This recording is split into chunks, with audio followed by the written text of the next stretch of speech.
Morning Star, the name of a fallen angel. The name was given to a secret project that a long-dead scientist was involved with.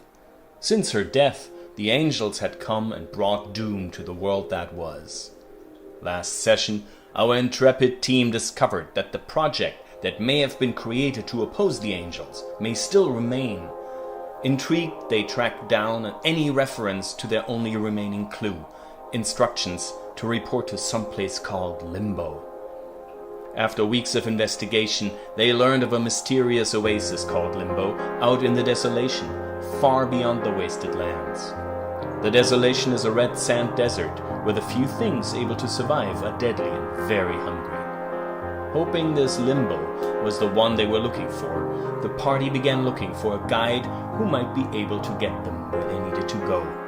They found someone who had a reputation for having the skills they needed, but they quickly learned she had some problems of her own.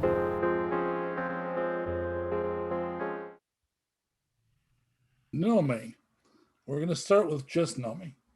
You have been hired by someone named Desi Thar. Desi Thar is, picture what you'd imagine a guy who chooses to call himself Desi Thar would look like. So sort of post-apocalyptic members-only jacket kind of a dude. He hired you to help him track and hunt a unicorn.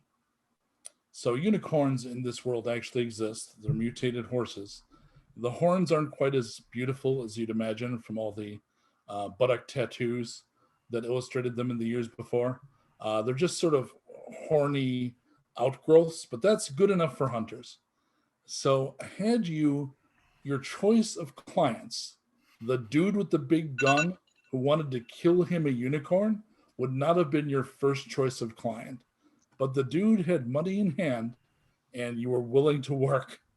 In addition to you, Desi had a buddy named Lubris and a bodyguard who would only call himself Flex. You learned very quickly that you would prefer to spend as little time alone with Flex as humanly possible. So you've learned very little about Flex other than he puts an awful lot of oil on his muscles. The hunt was going okay, but an earthquake split the earth and you all fell into a hole within it. You were able to save yourself and Desi. The others were killed, including oily old, creepy old Flex. Unfortunately, Desi's leg was trapped. You have been in a pit for 3 days. So let's get a description of Nomi as she would appear now in the half-lit pit after eating ends of uncooked food. And, you're probably not at your camera-ready best right now. Yeah, and she's not particularly upset about that in general. I mean, outside appearances be what they may, but she's not that concerned. My question first is, are we by the dead bodies of Lubris and Flex? Or I would assume you have carefully cornholed them into bits of collapsed earth and so forth in a place you can get to them if you eat the at least Flex's pre-basted stage of being trapped in the pit. Yeah, and there's like a way, like for some reason I know how to roast a pig out of the sand, so one could do that with one of their bodies. It's, I'm sure I've made a makeshift oven. But my other question too is am I unable to escape the pit, thus I haven't left Desi, or am I there in that a tick after we see what you look like, but I can start there. You will have the choice basically right now to try to get out yourself and abandon Desi. Well, the only reason I asked is because I've been there for 3 days, so that would insinuate I either out of some reason or another, maybe he hasn't paid me, stuck with him, and then that would inform why I look the way I do. It's just correct. You're on your contract. There's money on the other end. Got it. Generally, you try not to leave the people employed you. Great. Dead in pits. Great. Got it. That doesn't work. It's not good great for rep. Yeah. Got it. So I would say, since I don't need a lot of food, because I am really acclimated to both the wasteland and the desolation and all this, like this is not this is kind of par for the course. I'm just kind of more annoyed that this guy is like crying all the time. It's like, Oh yeah. I mean, I'm sure it hurts, but I've already like administered some sort of, like tree moss or like rock Yep. like solution that mixed with saliva, like it's should stay the rotting process of his leg. But yeah, you're right. She's not doing well from lack of outside, Right. like, like probably like gaunt a little bit. Okay. So generally what like sort of field survival dress, more function than any concern over how it looks. So all substance, no style. For her, no, I think it's a mixture of both. I think Okay. she really has found a way to like meld camp glam with survival instinct. So like Gotcha. her hair is a certain way, but it conceals like weapons, but it's also like really cool looking. Like, her like tools are pickable from her hair. And like, she's got an armband of like first aid kit shit, but it also looks really cool. So Right. like, I guess it's like form and function is like a marriage that she's pretty aware of. On somebody else, it might look schlubby survivalist, but you make that shit work. Yeah, 100%. Why Okay. even wait? Because also it needs to be like transportable. So we're like talking about like sleek and Right. nothing falls out. Yeah, totally. You get it. So you are definitely over Desi. He woke up the second day asking if it was time to eat your companions. He jumped immediately to cannibalism, even though he had a pack with food. He cries a lot and begs about, am I going to lose the leg? And it's just panned. It's not even really damaged.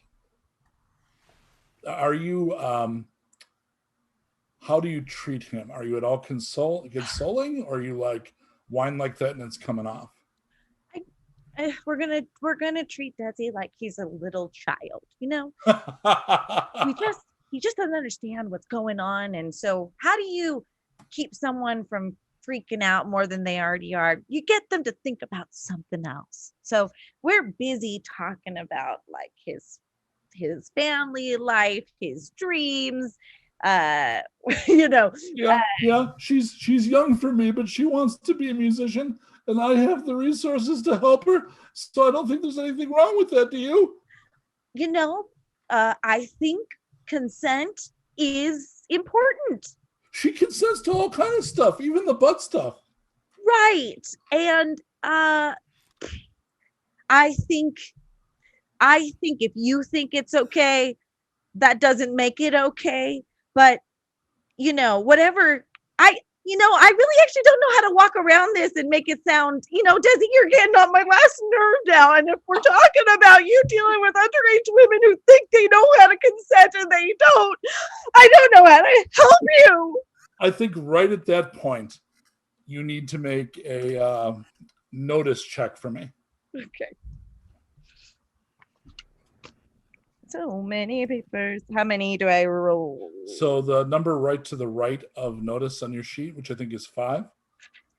And then you're looking for 6s. Where is notice? It's the only thing I didn't clock. Perception, it's in the middle of the stat block, center. Oh, I see. Gotcha. Thank you. No problem. It'll take you a couple of secs to get used to the geography. I think I was looking for notice in big words. Gotcha. Oh, it's a total fail. Did you get any 5s? No. Okay. So literally at that point you hear ahem. And you look up and there's a dude. Remember Wes from Mad Max 2? Like no, I didn't watch it. So a big like shoulder pad wearing like gym rat kind of dude, and he's got a helmet that he's actually made to look like a hawk. So it's got like the front side of the visor. He's mounted some metal with a slit, almost like a medieval helmet. And he's got feathers sticking out of it. And he's leaned over the pit. And he's looking down. And you failed the roll. You were so into, like that bit that we just saw, I imagine was about a fourth of the tirade you directed against Creepy McCreeperson. who's just cowering in the corner at this Oh point. yeah, 100%. So you completely missed that Hawk here is actually shining a flashlight down and has been looking probably for a little bit. I hate to interrupt. Who are you? They call me Hawk. Could you just like not put the flashlight in my eyes? Like like I mean, you could have attacked us. You didn't. So I'm assuming you're not gonna hurt us. You're good. He turns it off. Okay, great. A bit of trouble down there, yeah? Yeah. Well, so why don't you come up? You look like you're nimble. Well, I appreciate the vote of confidence. We've got an injured party member down here, and it's like, listen, I'm really capable, and it's not like I'm trying to prove that or anything, but like I can't quite carry like 250 pounds of man. And honestly, it's kind of against my ethics to carry a man because like I have my own weight to carry. So like, I mean, aren't you always kind of carrying the man? exactly. So like, do I really want to physically manifest like having to carry a man? Do you know what I mean? Like, I kind of do. I've got a lot of sisters. You do? Oh my God, you get it. I think I do, but I know enough to know that I probably don't. That's all I'm asking for, man. So it looks to me, look, we got a situation where we have a guide and what? Is he a treasure hunter or a hunter? Listen, I'm not going to mince words. He's the money. All right. So I see a pit about the radius of one of my hand grenades. Since we're not mincing words. I'm sorry. You're going to have to clarify. You made this pit? No. I'm just saying. And he actually holds his other hand over and it's got a hand grenade in it. Were I to drop this, the radius of the bottom of the pit you found yourself in with the man you describe as money is about parallel to the size of the explosion my little cherry baby here would cause. Okay, are you just like one of those people that plays with their food before they eat it? Because like if you're just going to drop the bomb, do it, dude. Well, I don't think you're my food. Got it. If we're torturing a metaphor here, I think you have a man there with resources, probably a gun he couldn't really afford, probably clothes and bullshit he's got with him to make himself look good. Right. Is he a multi-wives guy or a serial monogamist? Well, he'd like to think of himself as someone who could even like get somebody. He's dating someone that's underage. So he's also like a criminal. Oh, and he looks like a tire, right? Yeah. All right, so here's what I'm thinking. Why don't I'm going to send on a rope. Okay. And you're going to tie up a couple of things that I can resell. I'm going to pull those up. Then I'm going to throw down some extra supplies for you. As long as you promise not to share them with Shitface, then I'm going to fuck off. Okay, wait, I have a question. Like, why am I just not leaving with you? Well, because you would have left already. You're worried about Shitface, right? I just need the money. It's not that. It's like, you know. Well, I'm going to make that worse because I'm taking a bunch of the money out. Okay. I mean, I'm not helpful there, but where I can help is I cannot blow you up because you seem... I mean, you're a guide or a scout or something, right? Listen, a Hawkface, you could blow me up. You really could. And like I said, like this has been really actually a very educational situation for me. So like in all things, I'm learning a lot. If you were to blow me up, besides the fact that like you're gonna feel guilty about it, there will be like a bunch of people that will be really upset with you because my imagination would suggest that your little cherry bomb has also like these personal identifiers, including like different kinds of shrapnel that you've collected from your personal region. So like it would be really easy to trace it back from where it came. So like you definitely don't want to be the guy that killed Nomi.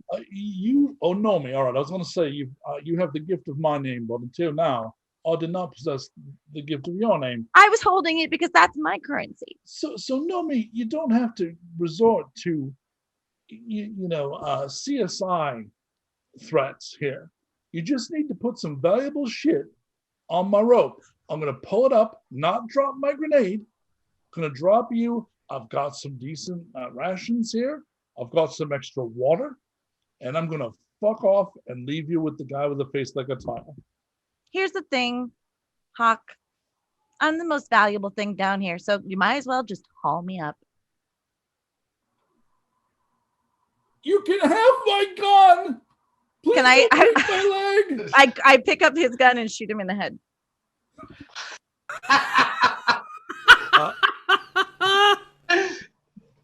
All right. So, anybody care to explain what this is? So that is karma. So you've just wasted our good karma. The bad karma. That Wait, he's such a piece of shit, though. It's murder, though. I mean, yeah, it's pretty much straight up murder. She did say she was chaotic, so for sure. So it'll affect something that happens later in the game, right? So so good karma would have, like, if you had a roll that went badly, you could have used good karma to just like overlook it. Bad karma will cause like lightning to hit us at some point. Got it. Or some rogue robot to take a chunk out of my leg, that kind of thing. Right, got it. When I use the bad karma, it flips back to good karma. Then you guys can use the good karma and it flips back to negative. Let me ask one clarifying question because I didn't know that this was a thing. Would my character or do people in the world know that by doing bad things, this then affects? No, not at all. So my character wouldn't or anyone else would? Nope. Okay, great. Nope. And this is not meant, this, he says, pointing at the skull in the air, is not any kind of even implied criticism of your role playing. I got it. No, that's right. Exactly fucking appropriate. It would make sense if she knew that killing him. That's all. That's the only reason why I asked. Oh yeah. Like narratively, she may find that on her path. It sounds like she's light years from there at this point. Yeah. Okay, so Erik, Navad, B, and Special Agent Goldwater. yes. You have been asking after a guide. You've not had to go into the Desolation yet. So we discussed this briefly, but since some people are watching and don't know this, the waste is kind of broken America, right? So it's ruined buildings, it's largely desolate. But the Desolation is where everything has been reduced to kind of a red sand.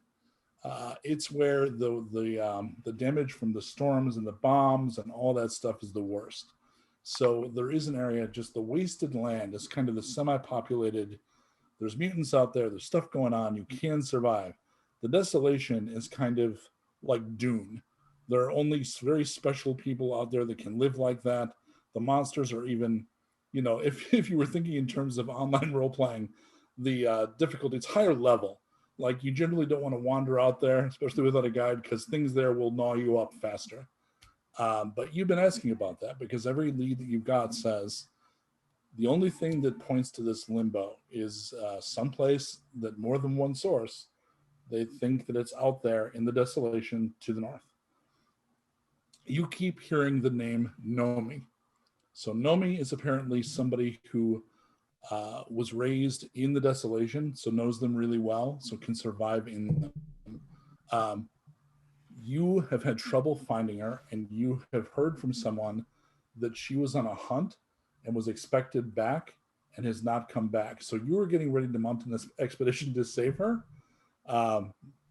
because the narrator had no idea that somebody's head was coming off.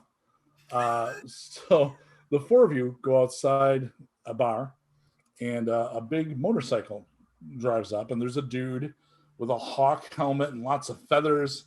And he's got a couple of riders with him. And on the back of his motorcycle, there is and you're maybe early 20s, Nomi? Yeah.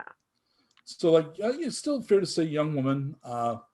And you're kind of like athletic build tough, right? I personally see her as like oddly soft looking. Okay. Like really like normal womanly. Right. Yeah. Right. So it's not whatever normal womanly is. Well, yeah, there's a thing I posted to my Wandering Wizard page that was a great drawing of people of all types, all with different weapons. It was like, oh, finally, that's a friend of mine. That's my daughter. So yeah. Very So cool. she's not like Ray crazy skinny, wrapped up in mummy bandages so she can go salvaging with acrobatic ropes. So this person, and your dress would identify you as someone from the Desolation. Say that again. What you wear would identify your culture. Since I go between both. Oh, yeah. I think it's fair to say that there's like she stands out, but it's not exactly why. Like her garb is probably more bright and gets more attention from most people, but that's not necessarily Desolation-esque. Right, might not be what they would expect. Either. Correct. Yeah, when you think about someone coming from the Desolation, you probably consider this person to be very hardened, and you're not seeing that in her. Right. When she gets off the motorcycle, we'll say, to make this all easier, that someone from the bar says, "Hey, Nomi, you're back," just to draw attention to the party to her. Let's very quick do the walk around, describe yourself thing. We're going to go Erik, Nevad, B, and Goldwater. All right, so Erik is a short little dude with really long arms like a monkey. He's kind of hairy. He's not short, like abnormally short. He's just short. He's compact. He wears bright colors because fuck everyone. Does not care if he stands out. He's got a patch over a third eye that he keeps on the third eye to be able to keep things in 3 dimensions as opposed to 5. It's a lot easier to shoot a gun when you're not seeing 5 dimensions. And what you'll probably notice fairly quickly is that he's sort of scaly and green in that he's a goblin. He's what they call a goblin in the wasteland. So he's neither ashamed nor particularly proud of it. It just is the way he is. And these days he's walking with a bit of a considerable limp. So there you have it. Yeah, I'm picturing it being very Gregory House, because the I thought you were going to say Gregory Hines for a second, and I was going to be like, that is the opposite of a limp, dude. Yeah, so yes, and motherfucker, let's do both. Sweet. I'm going to tap. He's really an amazing tap dancer. He and his brother did a movie called Tap. And then he did a movie with Mikhail Baryshnikov called White. Yeah. So you don't have the limp while you tap, but then when you get done dancing, you assume the limp again. Right. That's only when I'm dancing do I not have the limp. I'm freest when I'm dancing. Yeah. Or is the limp, the prestige? Really, is it throwing us off? There's a bit of it now that I think he's milking it a little bit. It's probably a swagger. Yeah, it probably hurts a little bit less than it did when he got his leg blown off. But very Watson of you. Yeah, thank you. Thank you very much. Nevad? Am I up? Is Nevad up? Yes, please. Yeah. So Nevad is about he's about 17 years old, not exactly certain himself. Big, tall, 6'5" or so, super scrawny guy. He's got his eyes have, his pupils have turned into, they are the shape of skulls, which you would notice right away. He's got a little emo comb over haircut, and he wears a denim jacket and wizard robes because he is a practitioner of magic, which is a poorly understood art in the world of Nuked, including by Lord Nevad himself. He often doesn't quite get it right. One of my anyway, we'll save my cool party tricks for later. Sounds good. Yeah, he's big, tall, scrawny emo kid with a wizard robe and a little grimoire full of incantations and random occultish drawings and such. So B? That he uses to mess with reality. Oh, are you saying it's my turn now? Yes, please. Oh, okay. So I'm B, and B is about 33 years old. She is a small and tall-ish, like 5'9", pure, and that in this world means that she doesn't have any physical blemishes or any kind of like mutations. So she is the most human-looking, like normalish person of the party. And as far as exterior, like glam and other things, B dresses a little bit like a sexy mechanic. She's got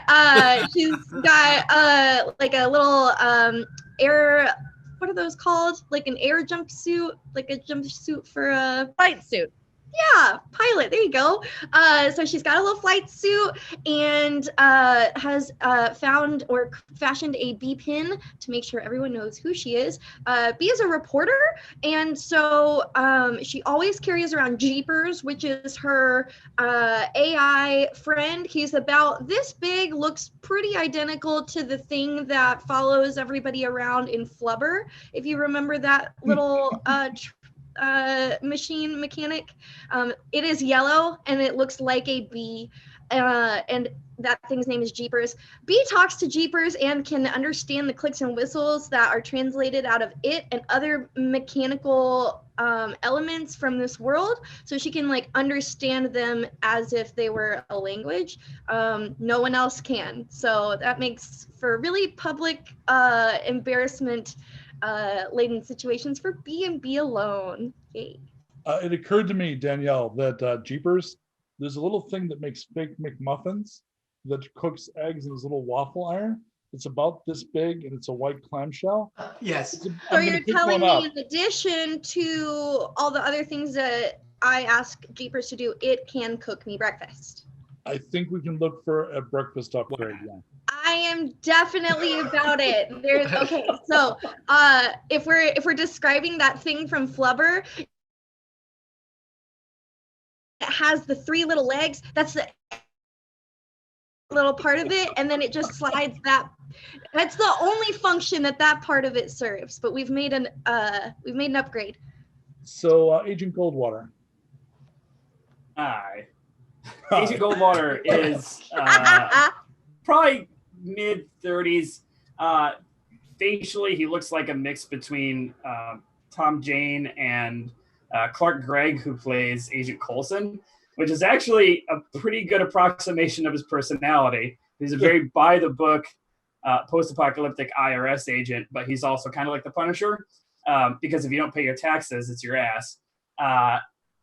He's wearing what I have on right now, just this suit and these pauldron and this. Here it is. This badge that says IRS agent. So, lovely. You've probably heard about IRS agents. They're kind of like annoying gunslingers because they come to areas and try to collect taxes or redistribute money or goods to people who need it from people who've taken it. Especially interested in illegal funds. Because if you don't pay back your taxes on illegal funds, that's a violation. You get 3 warnings, and then it's audit time. Wait, Agent Goldwater, this is truly a fantasy series. Is it bad to not pay your taxes, Agent Goldwater? It's very bad. Is it really bad? Is it bad for the United States?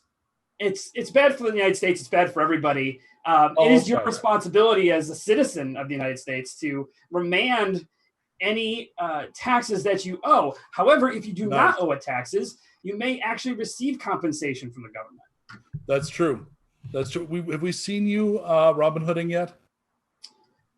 So while the other scenes were going on the last 2 games, I feel like what Agent Goldwater has been up to is, number 1, trying to get the folks at the gas station, the SCA players, to use a more modern form of taxation instead of the era-appropriate taxation. They keep bringing too simple chickens and shit. Yeah, it's too bartery, not enough like facty. Not enough. And also going that you have to pull out. Right? Yeah, and also not. He's been going around to other settlements nearby, giving people their forms to fill out and trying to warn people that they do need to collect taxes, which means he has a bunch of cuts and bruises on him as usual because people throw things at him and try to get him to stop collecting taxes. So that's the state I'm in right now. Oh, I also forgot. I forgot last time is I actually am a mutant, but my mutations are very subtle, sensitive to sunlight. So I do wear a hood, but not like Lord Navad wears a hood. And I have a forked tongue. So if I ever get like if I'm really concentrating, it'll come out and start flicking back and forth. Oh. So you're a snake with lupus, basically. Yeah. So this group of people is actually inside the bar, and you're having the drink they just call mash. That's slightly fermented fruit of various kinds. So it's a lot like I understand toilet wine is made. So you're basically all drinking and eating slightly irradiated toilet wine, and getting to know each other. So they've approached Nomi. They say, we have a job for you, and we will leave it up to the group to explain what that might be. Go. So this is going to sound really strange, but we had a bit of a situation at an army base a little while back, where we were given the gift of a word named Limbo. Limbo was supposed to be a place where we're going to be able to continue to pursue the up above. Yeah, I know Limbo. So I'm not exactly sure what it is about Limbo that we're supposed to be doing. So Nomi, you've heard the word used in the part of the Desolation. You know, you don't know what it is. You've never been there. Got as it. far as being able to take them to the area, absolutely. Oh, so I know where it is. You said, but I haven't At been least there. in a rough area. Got so it. You might have to do a little searching around. Kind of like Jackaroo too. Yeah. Okay.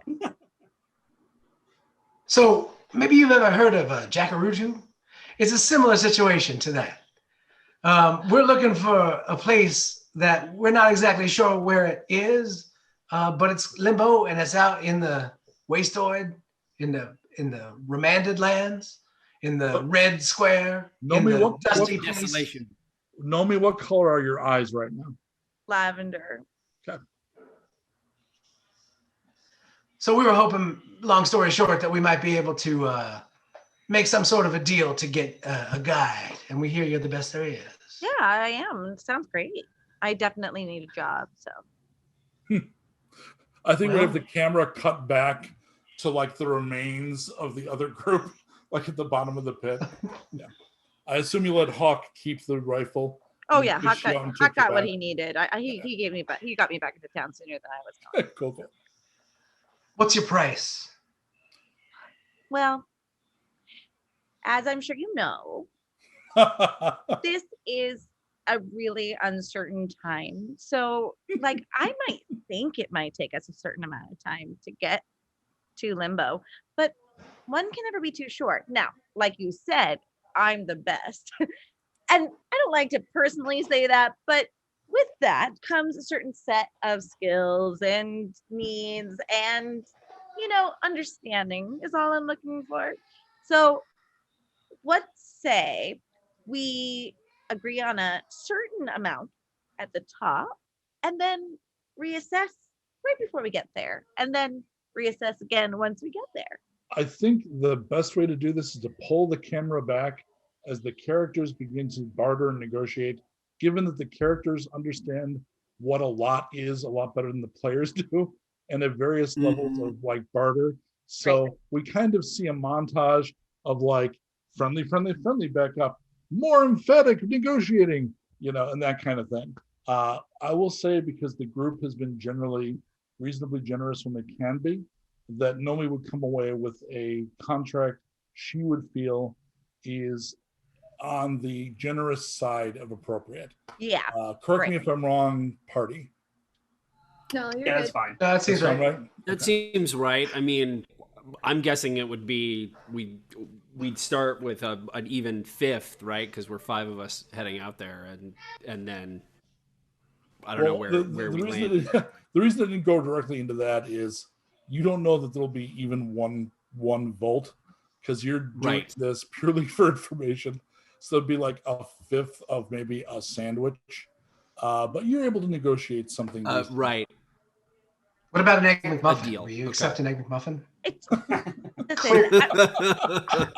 I'm just going to say this at the top. I will work for you. But just so you know, it has been my experience that when groups tend to be a little bit more on the generous side, means that they're going to take advantage of you in one way or another. So just know that I'm fully capable of myself.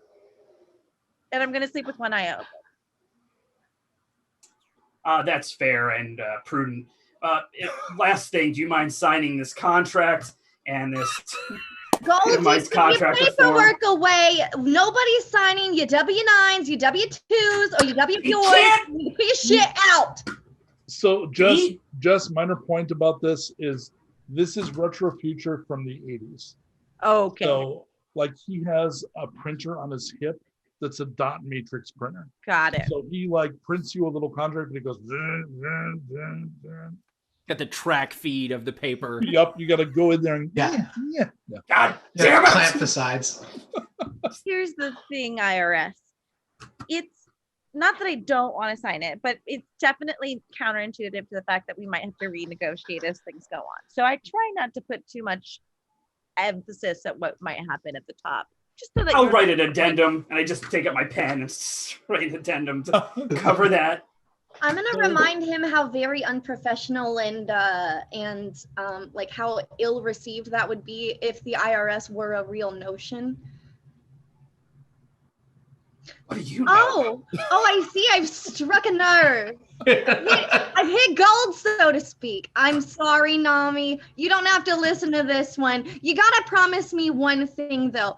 Might sound a little oddly specific, but just prior history tells me I should ask. Is there potential for any particular party members, i.e. myself, to be possessed by a strange and partially feminine computer-based AI system? I can't say no. Horrified. You're like you can't say no or you won't say no. Like you're physically incapable of saying no or like well, it's like you heard the word no come out of my mouth, so that's a kind of dumb question, Erik. But I just, like I said, don't have any idea what's going to happen, so it would be irresponsible for me to make. Somebody pass me more hooch. I need more hooch to get through this. The next day, the party heads out to the edge of the waste. I love that B has just suddenly developed an alcohol problem. Well, she didn't. You would develop an alcohol problem too if you were possessed by a supercomputer that died. To be fair, it is the first time a man died in my mind. So then you know what I'm going through. It's my first fucking day. I'm trying. What I'm getting here, by the way, is Nomi leaning back and this not being the first rodeo where the party starts talking like this.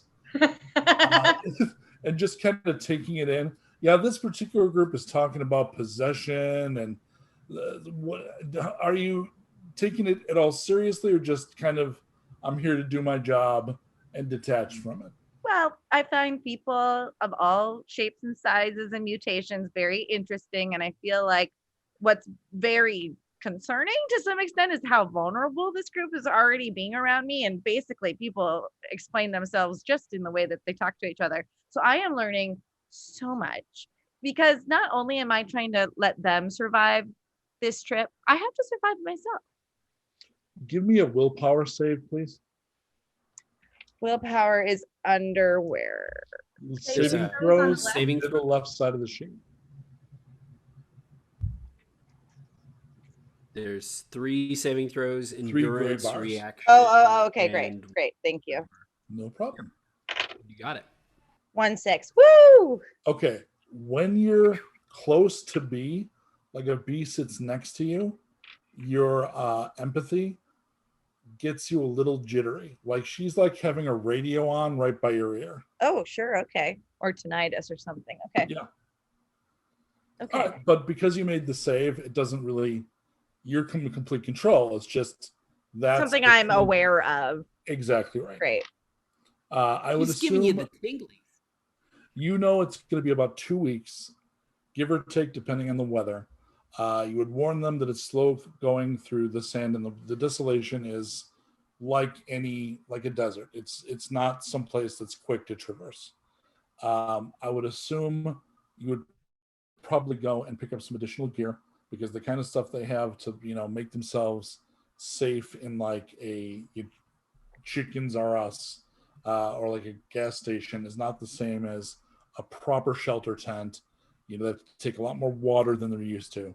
So there's a couple of hours of that, of you guys just accumulating stuff you need to go into the Red Desert, and then off you go. So it's going to be a couple of days just to go to the edge of the waste, and then you're literally heading the direction no one really goes, because as the wasted world is establishing itself, it becomes a network, right, where people go to trade, where there's comings and goings. Streets, even ones you're walking on, have an arterial rhythm and a feel to it. But when you're going to the desolation, there's no arterial flow that way, right? So those areas also are, when there are ruins, they're more ruined because nothing has ever gone in there and shored it up. So you're walking away from the world. You definitely get that impression. I would imagine for Nomi, it's a little flipped in that you as we discussed, you're comfortable in both places, but you grew up out here. So you're not getting that sense of like things are falling away. It's more like things differently are coming into view for you. But you, being a practice guide, will be checking in with them. I'm not going to have you make rolls. She's very good with land lore. Land lore is the skill you'd use for this. So the way the system works is when you only make rolls when the outcome of something is uncertain. Okay. Nomi guiding someone through an area she knows is not uncertain, so there's really no need to roll. Great. So until there's something that would test that, we're not going to bother.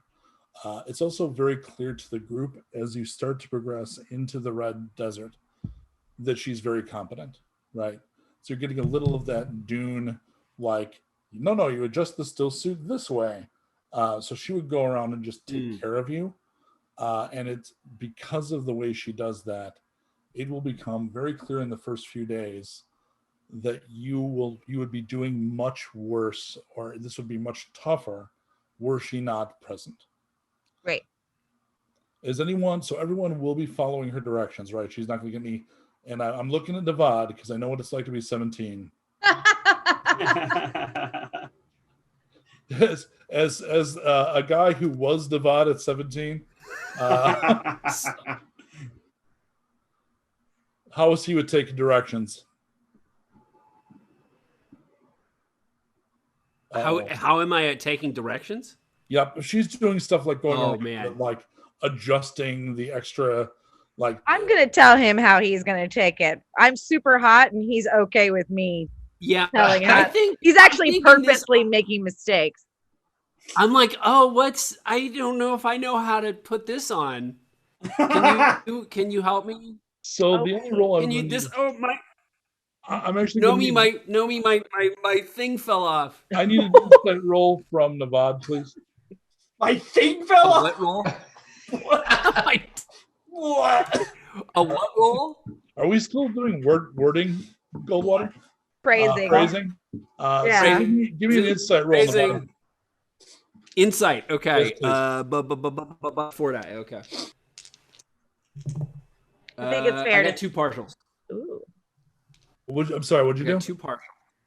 Two I got partials. 2 partial successes. So you suspect that she's manipulating you, and with partial, I'm assuming you don't give a crap. Oh no, I like it. Okay, so you get him to do whatever the fuck you want. He's immediately Meaning, pliant. like manipulating him in what sense? Like, Oh, well, like when you're leading it and saying I'm hot, he's doing what I want. Technically, that's a form of manipulation. okay, because what I was meaning by that, like, I know he is saying, "Oh, I have a problem with this" on purpose, and it's because I'm the guide. I'm still like, "Okay, let me zip that up for you." Okay, so it That's sounds what a little like that's It's almost not a game. sexy. Well, yeah, it sounds like a game that's okay from both ends. Yeah. And then Goldwater might look over and go, Yeah, but the thing that's sort of the implied flirt is like the snaps on your poncho. No, probably just like, I'll fix it. Go away! Goldwater, get out of here! We don't have time to waste. Get out of my way. Goldwater, get out of here! I'm working. You are wasting our time. Navad, you're wasting our time with this. Put it on. I gotta Just backhanding with Erik, like, when was the last time you acted like that? Do you even remember? No, man, I never acted like that. Me neither. So I'm going to need, after about 4 days in the actual Desolation, I will need an endurance and a willpower save from everyone. I'm not worried about partial success here, only success fail. And I need to know which ones you made and saved. Okay. I failed both.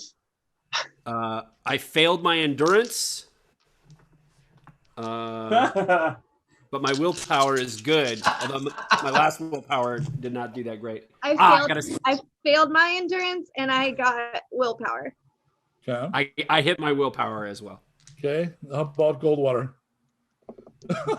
And Nomi? I failed both. Okay. Yeah, high five. Did anyone succeed at both? Nope. No? Okay. If you succeeded at one, you're going to be down 1 injury. Ooh, so Jesus. It'll be treated as though you've got an injury. Okay. Until you actually have time to go. I actually shouldn't have had you roll, Nomi. Okay. You won't actually be. You're used to this. I thought that was the case, but I'm in good faith following your direction. No, I appreciate that. And you had practice with the stupid system, so that's fine. But you would be like, if I was not a member of the Desolation, this would be totally tough, but I totally am. So I understand why everyone's having a problem. In fact, I made everyone stop to like check in. Right. Yeah, got it. If you failed both, you're down 2 injuries, and you have a -1 die penalty on everything.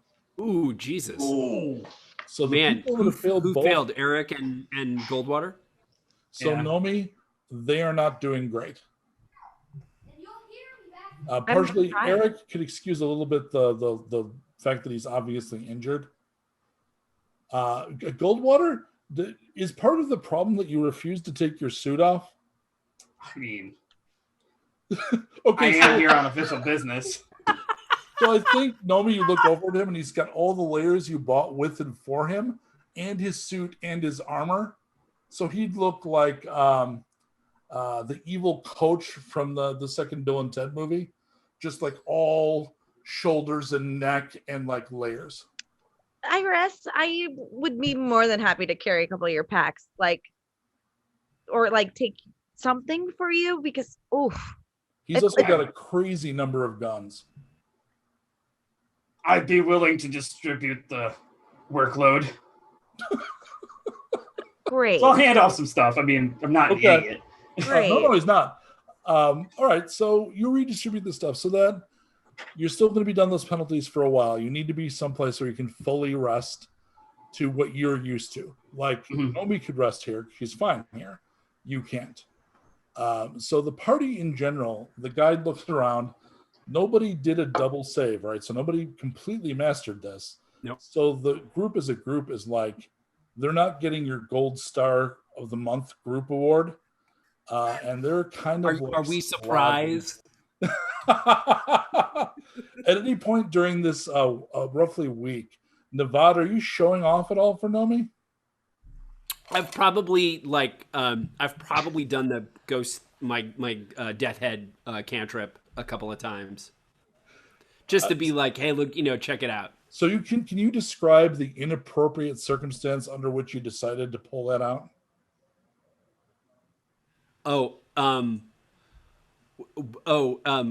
With her? Yeah, with like Nomi? what point where you're like, check this out? Like, when did that happen? Well, I think the first time is I don't even warn her. It's like she's got her back to me, and it's one of the times where I'm like, my jacket insulation thingy is broken. Nomi, can you help me? And I kind of tap her on the shoulder, and then when she, when she turns, I've got my full flaming skull head on. And I'm just kind of like,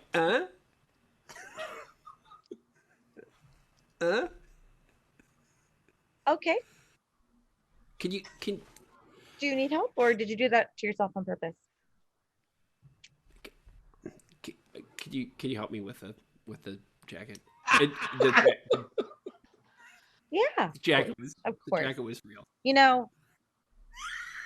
Of course. Yeah. A week into the Desolation. Man, I've fallen down the stairs. I have a chronic knee injury. My meniscus tore again a couple weeks ago. That hurt more than all those put together. That was awful. Oh my god. I'm actually laughing in character and out of character because this happens to him all the time. Not once has the ghost face worked for anything positive. Not a single time. I'm keeping a tally. I normally wear like a captain's wrist thing that I don't have on today, but I'm keeping a tally on the inside of how many times this has gone poorly for him. So you're saying I haven't made a brilliant choice. I made the obvious choice. No, you made the best. You've made the typical choice. Yeah, I got it. I think I would maybe frame that as like distinct up so and a my- rare choice. Yeah. Yeah. Well, so my guess is he knows that he can do it, but he hasn't quite mastered the way the face looks, and there's something goofy about it. There's just something like it's not scary, it's cute somehow. It's like when someone knows they have a great story, but just hasn't figured out like the punchline to it. Exactly. They're missing one element where everyone's like, yeah. Okay. Yeah, I'm picturing it being almost like a Halloween skeleton as opposed to like a properly scary skeleton. Right. Okay, so it's like smiling. Yeah. For after the first week out in the Desolation, you get up, have breakfast in the morning, which is probably disappointing to everybody but Nomi, and you break camp and head out. I'm going to need to know who has the highest notice roll, please. What is the roll? The highest number. Don't roll anything. Notice. I'm a 4, so 5. Middle of the pack, probably. Looks like it's Erik. Yeah. What's the roll? Nomi's got a 5. I'm just looking for the number of dice. So Nomi's got a 5. For notice. Is that including the Die penalty? yeah. No. Oh, yeah. That'd be a 4. So it's 5 for me. So go ahead and have Nomi roll, and you get a bonus die because you're rolling as a group. And I'm rolling 5. So you're rolling 6. 6. You get a bonus die because it's not just you rolling. I think D&D does that too. That is going to be 2 successes. You spot on the horizon a pack of things that look like caterpillars. And what I mean by that is giant caterpillars with cat heads. Caterpillars. And they Oh my god. kind of swimming through the air with the kind of little cilia that they have at the edges of the caterpillar bodies. Uh-huh. So they're maybe Wait, they can fly? They're flying, they're gliding. It's like they look like they're swimming.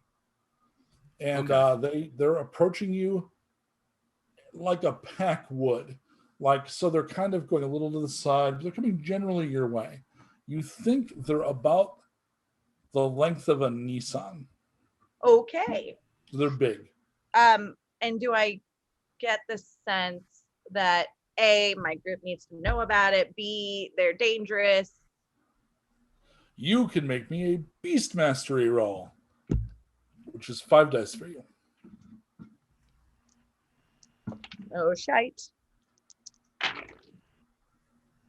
2, 6, 3.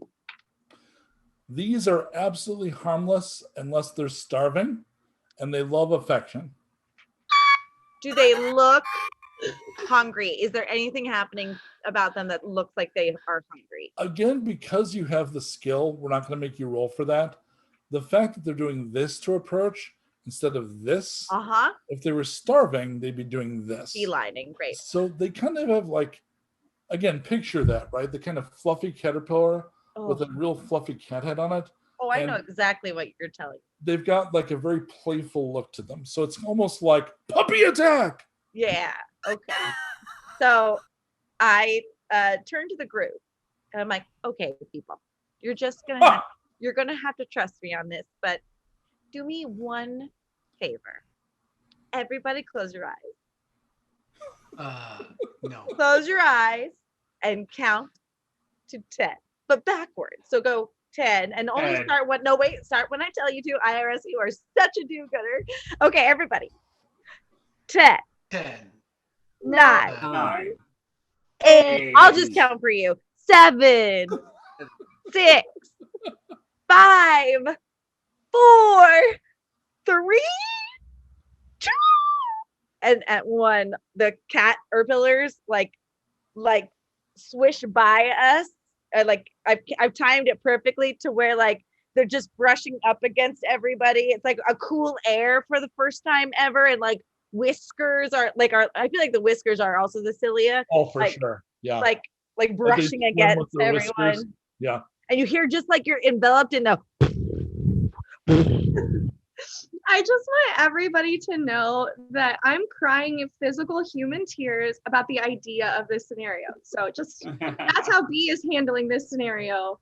Love it. Well, they apparently really enjoy the contact, like they're brushing against you, and they make that deep purring noise. I do not like this experience. So Goldwater goes ahead. Yeah, they will come in. They seem to be. Nomi would catch this first. I mean, they're begging a little. They probably want some kind of food. is there, just asking for fun, is there a little one? Is there a small one? So Nomi knows these are all little ones. These are effectively kittens. There are bigger ones that would be more, the bodies would be shaped more like almost like a maggot, and they'd swell up and then have the little ones, and they're huge. These are like kittens. I am not interested in knowing more about these things. I know their life cycle and their sexual habits. Oh my God, how do they reproduce? I'm so curious. So do you feed them? Yes, I do. They are carnivorous, so they would prefer bits of meat. All right, Goldie, you've been a great teammate. I'm really loving your paperwork. Why don't you just close your eyes and hold out your arm, and you won't miss it at all. They're adorable. I will feed them. Anybody who is down took an injury from the thing that just happened, it is restored by the attention of these creatures. Because they're healing. Oh, I love it. Oh, I love it. I feel better, but I also feel worse. Okay, too cool for school. I'm not cool. I just cringe at Celia. Eric, have some more hooch. You'll like it. Yeah, I'm thinking that Nomi's absolutely right. I think the whiskers are very thick and almost do like a brush stroke for the rest of the cilia and kind of pull it forward. Yeah. All right, so you play with them for a while, you get healed.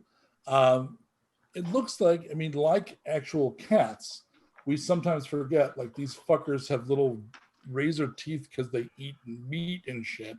They're like that too. Like, so it's probably just as well they weren't hungry or angry or something. So as long as they were calm, they're absolutely delightful. And I did not invoke the karma, which I probably could have to make them hungry, but so I spared you that. They do their bit and they move along. You're welcome. I'm crying. I just miss them. I named one of them Benjamin Franklin. He's the greatest caterpillar I've ever seen. So I will miss him. I'm just sitting next to Goldie and I got my head on his shoulder. I'm like, tell me the story about Benji one more time. Benji's a caterpillar. A green light. The most noble of its kind. Jeepers recorded a bunch of that for you. I watched I watch the footage back every day from now until the end of our journey. Like on Earth or just this particular? It doesn't, like, from now on, anytime I get near a screen, because I have to plug in to see the thing. So anytime we're by a screen, it doesn't matter if I have to give a very Paramount update, whatever. I take at least a minute to watch the kitties. The longer you go, the more obviously reliant you are on Nomi, and the more it's clear that her skills are keeping you going. I'm going to end up Goldwater. The other effect goes away on you. Everybody should have no continuing effects except for Erik. You're still going to be down one injury and the leg issue, and I'm keeping the other thing because the leg is compounding it. Like you're having to work harder to limp your way across the damn desert. Because I didn't like your animals, isn't it? If I had liked them better. No, you don't know this about me, dude. I'm a dog guy. I happen to be a cat guy. I just hate caterpillars. All right, so That is amazing. Nomi is going to start checking her maps on the regular, and when she's doing that, are you secretive at all about your maps, or are you showing them to people? Oh, I think my maps are really personal. Okay. Because at the end of the day, too, no one's really going to understand them. Like I do, right. I could make like, again, I've really absorbed all their personalities really quickly. And so if I were to make some map for somebody at a certain wage, it would be how they would understand the world. Like some people are landmark people, some people are feet right. people. For me, mine are they're actually, I won't even tell you. You'd be using like shorthand, right? Yeah, and there's a lot of personal annotations. Yeah. So you would notice, what they would notice is that you are a cartographer. They won't really understand your shorthand or language, but you see that she does have a sheaf of maps that she consults. She's a little bit private about it, and then when you've seen even a glimpse, it's like, that's a map, but it's doing well for her. The other thing is, does Nomi hide her eyes, or would they have picked up on that over time? So you're suggesting that the lavender eyes are a problem? No, the fact that you have mood eyes. I have what? So you have a mutation where your mood is reflected by your eye color. Gotcha. Yeah, right. Like a mood ring. Now you can deceive and hide it, but otherwise, have you spent more than a week at this point?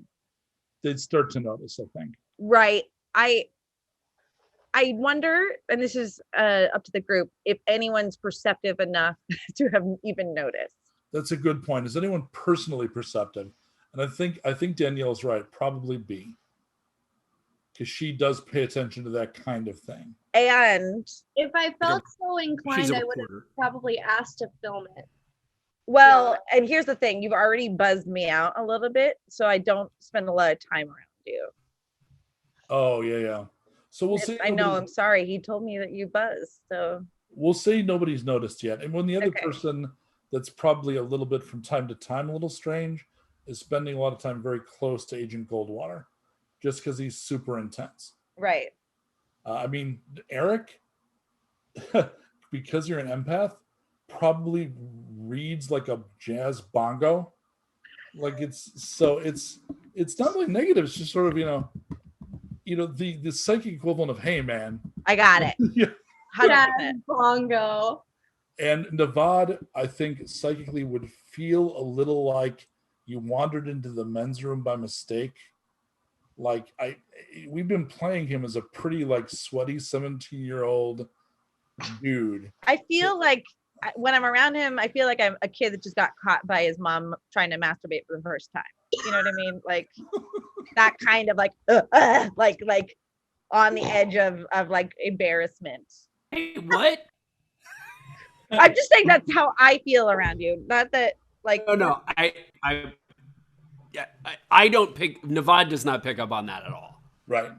Oh so yeah. I think by process of elimination, it sounds like easily half of your travel time is like walking beside Erik, just because that's like the clearest signal for you. Yeah. Okay. So I'm going to give Erik one insight check. If you score 2 6s, you've noticed the eye thing. Great. I have 3 dice, so this will be perfect. It's possible. Oh, and I'm also down 1. So I have to go. I have to do a perfect roll. No, I want to try it. Here we go. Yeah, totally. 6 and a 4. Damn it. I think 6 and a 4 puts it into fail. If Jess thinks you see it, you see it. Because 6 and a 4 is real close. Let's say this. Let's say you've noticed her eyes change color, but you have no idea why. Okay. So you've seen them be not lavender.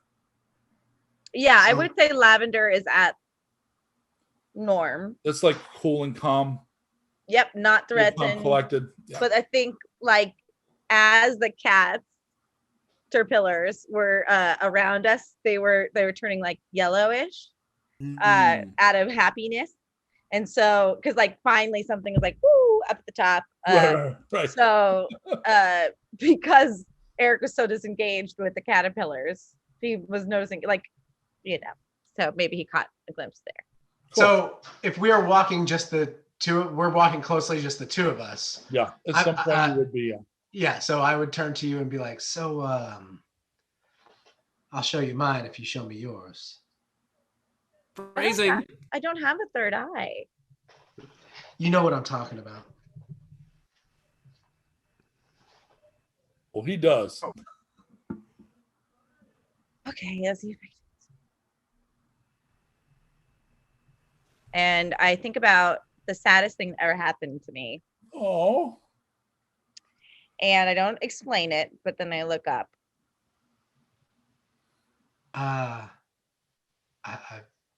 Okay. And Erik is uncharacteristically quiet about that experience. What would that be? You think like a cloudy gray?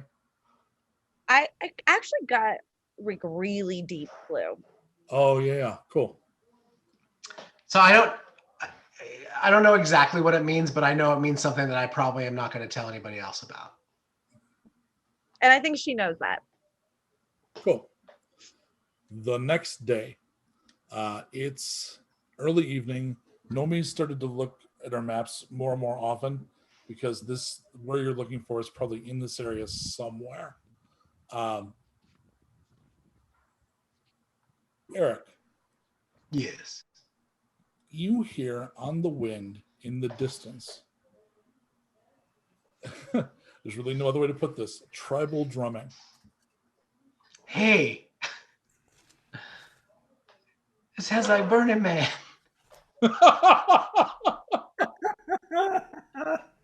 Even after the apocalypse, people are still driving out in the middle of the desert and jumping around.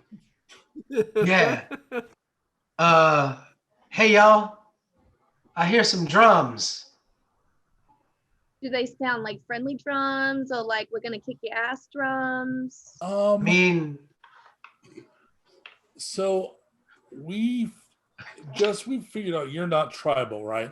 You're just people that lived in the Desolation. Right. Like you don't have the face tattoo, you don't have those traditions, none of that. I don't know. Okay. Especially since I got it. I think I feel like I went on a Rumspringa, and that's how I got to, you know what I mean? Like before I got indoctrinated. Yeah, hey guys, I like bars.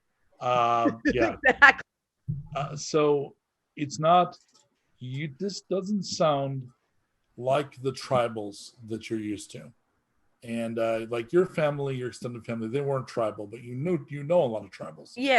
I have relationships. Yeah, Nomi knows a lot of them, and you would know things like that would be a sound you'd know. You'd be like, oh, that's Tagaran or whatever the hell. Right. None of that. You're not sure what that is. So none of you really can pick up on anything other than tribal sounds.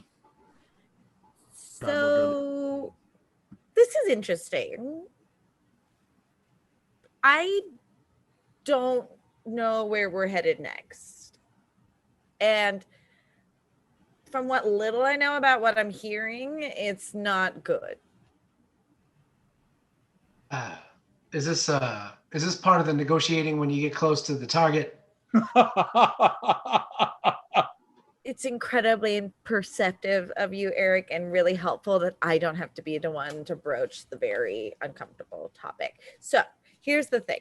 It's gonna be fine. Like, probably.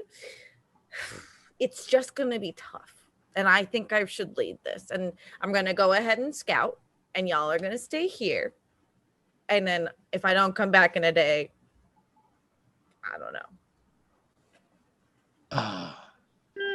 What if Can we confab the team? Just a moment. Okay. I mean, a day.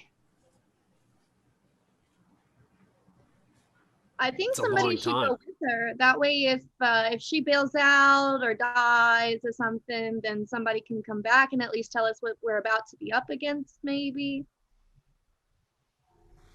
Or I don't know. 2 people will die. I mean, or 2 people will die. You know, at least they die together. They can hold hands or something. Lord Navad, you seem obsessed with her. Why don't you go? I say we send the kid. I agree, Eric. I agree. I mean, I'm not sure he has opposed. this. I don't know if he has the skill set necessary to do a reconnaissance mission with stealth. I feel like his lone skill in this situation is expendability.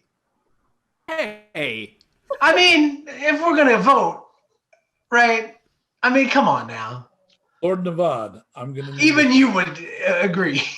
a sense check from you, sir. from Erik or from Navad? Navad. Okay, 1 second. Sense. If I film them walking off into the distance and they come back, they'll look like heroes, the way I edit. But if they film them walking away and they never come back, then we have the most epic saga for the world news to see. Just saying. Could we just send Jeepers? I got Either a way, 6. No, because Jeepers can't So- come back and like do the full I have to plug in. Otherwise, I'd offer. Did you get a Otherwise, success, Navad? I did. You feel so sensing is things that are not fully natural. So you use sense rolls to pick up on radiation. Mages use it to pick up on magic, and it's like what I imagine the nearest similarity is. You know when a cold front comes in and the pressure drops, and there's just that sudden awareness, like the world feels a little different. You feel that. And it's like those drum beats are kind of drumming on that sense.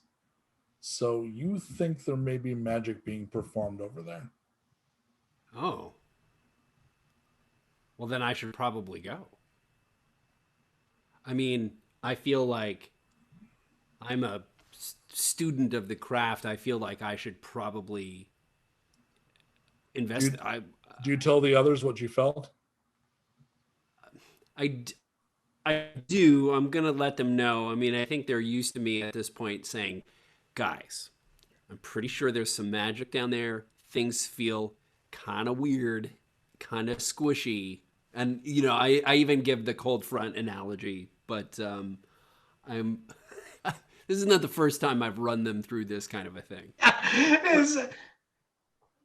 Nevada, if you feel like you're the best person to go on this portion of the mission, then I support it. If there is magic involved, I'm gonna go. So Nomi, are you okay going with Navad? So everyone comes to me and they're like, "Okay, we're gonna send some with you." And I'm a little frustrated, but like still trying to like behave diplomatically. And this is I turn to IRS and I say, "Listen, this is the one time where I am actually going to sign a contract. The reason why I wanted to go alone is because if I die, then it's me. Mm-hmm. If you die, which I'm going to be honest, any of you die, that's on me. And you don't know if I killed him or not. So if I come back without him, it looks suspicious. I'm really just trying to help everyone here. So either we make a contract that says I'm not going to kill him, or B, if I don't return, I died. Like, do you understand like where I'm coming from? Like, it's not that I don't want you to come with me. It's not like I'm actually like trying to protect you all. Yes, you're worried about the liability of his life being on your hands. Correct. Correct. However, given the fact that this does have magic involved, I do feel like it would be best for him to go along. And I also trust you well enough, seeing your skills over the past 2 weeks, that you can keep him alive, or at least keep him safe. Okay, I'm not going to negotiate this any further. It's fine, but if he dies, he dies. You know what I mean? Yes, of course.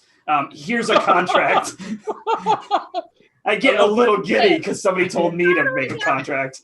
And I kind of wander over, and I'm just like, hey guys, what are you guys talking about? Nothing. Just just take your pumpkin face with you, and everything will be fine. I'm sure. What color do Nomi's eyes go when she realized that I'm going down there with her? Red. like a hot flame. It's like a fire. It's like flames on the side of it. I got a contract. Woo! All right, so Nomi and Lord Navad. I'm filming Goldwater get his contract for the first time ever. So I'm very. That's not true. Can I ask a clarifying question? Of course. Do I know that Jeepers is actually broadcasting, or is this just in your mind that this is happening? He only broadcasts whenever we pull in into port, meaning into a city that has a television that is able to broadcast. So I'm recording for posterity so that when we get to those places, I have footage. And would you have told me this? Because I don't know how much Nomi's comfortable with this. You wouldn't really know, and it's not like you would it's not clearly Jeepers is around and you would notice Jeepers, but I haven't focused Jeepers on you at all because you clarified that you're recording. No. Okay, great. No. I'm certainly uncomfortable around you for many reasons. So all right, so Nomi and Navad, quite the pair, walk away from Wanta camp and head out. Okay. Are you going to do, Erik, the stay at a distance with your death machine? Well, I mean, are they a day out? No, they're a couple hours. Oh, then yeah, maybe I sort of suggest to the team that we follow them at a distance. Instead of otherwise we're just setting up camp in the middle of the desert, right? That is so dumb. No, we signed a contract, Erik. We'll wait here.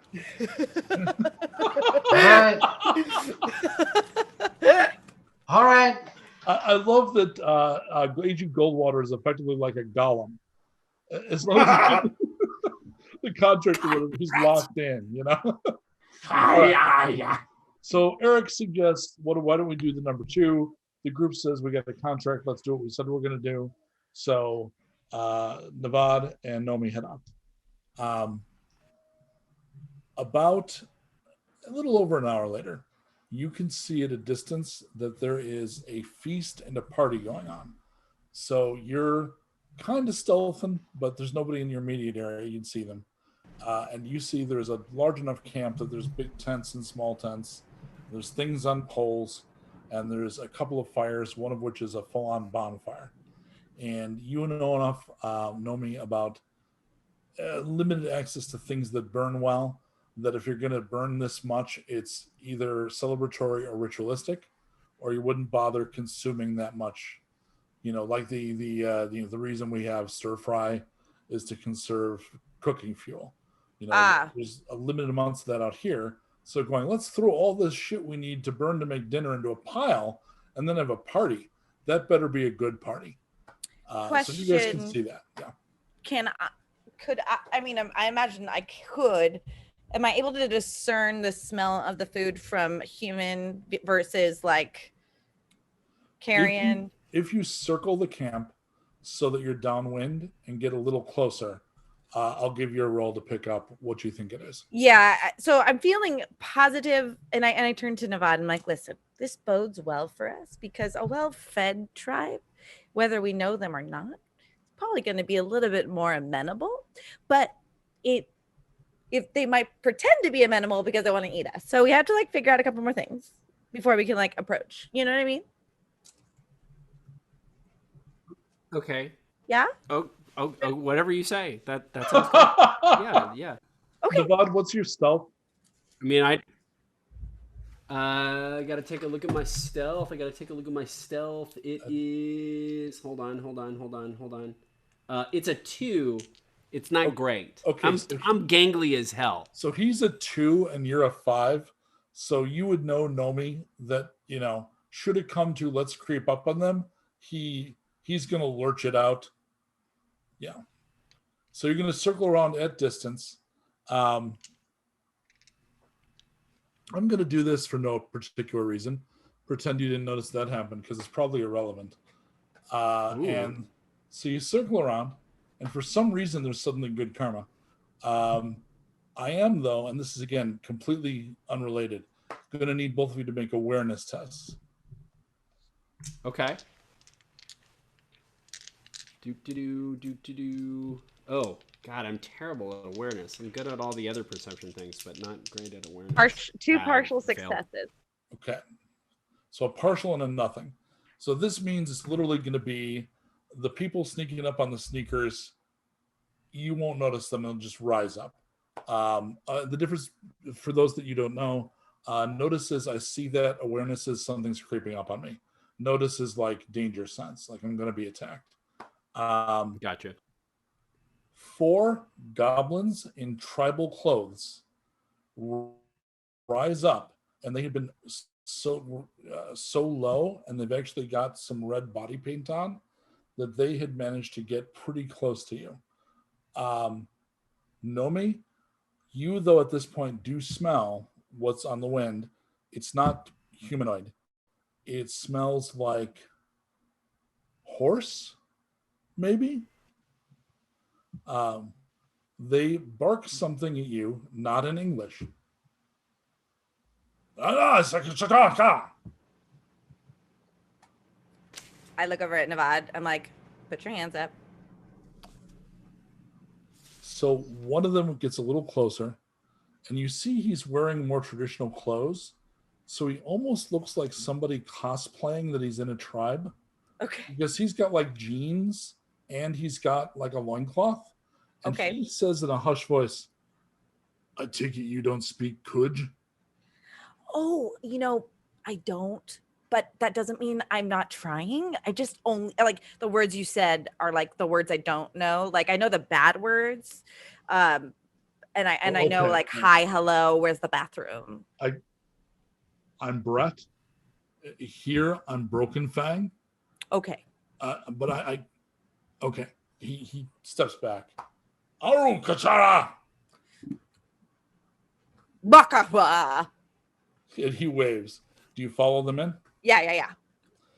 You see that there are a bunch of tribal goblins and trolls.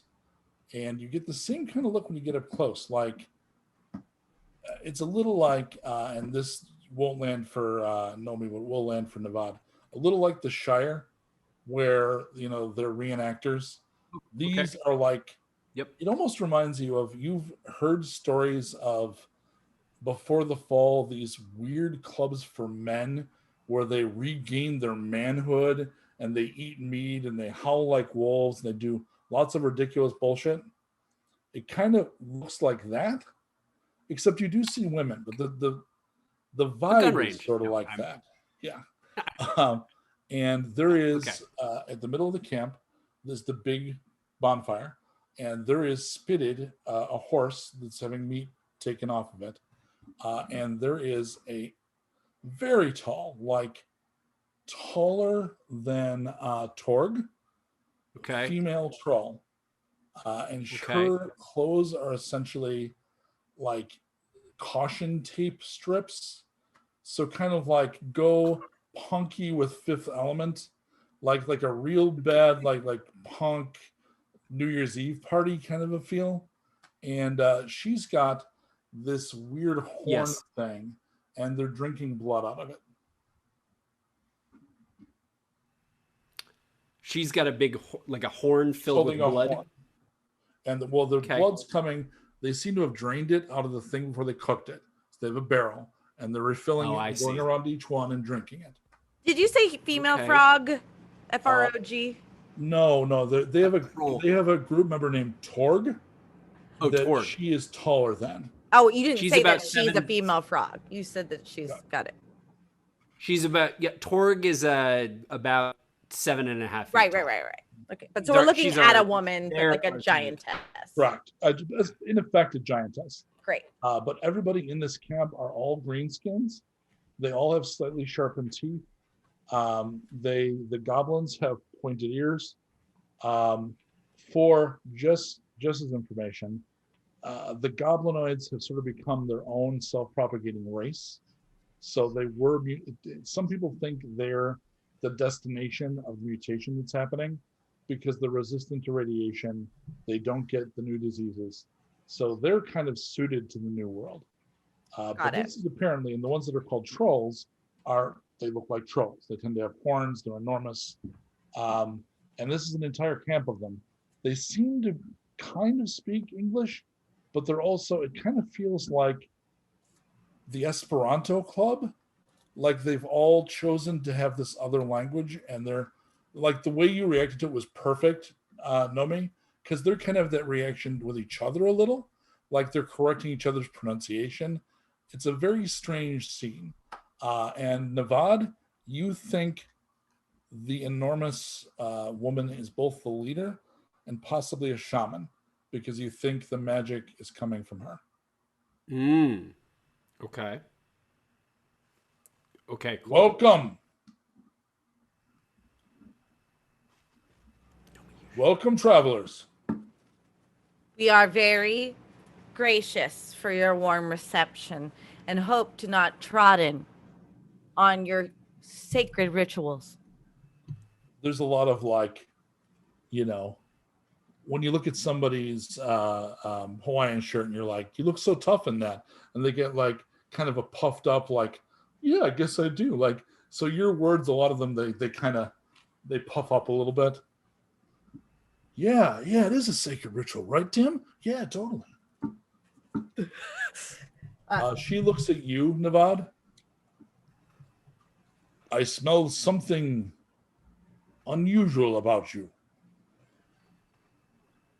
I could say the same for you. I immediately punch Navad in the shoulder. Immediately, without even looking at him, like. He turns to Nomi. Do you live in the desolate place? I am the one who traverses all. Is this your shaman? Oh, no, not at all. No.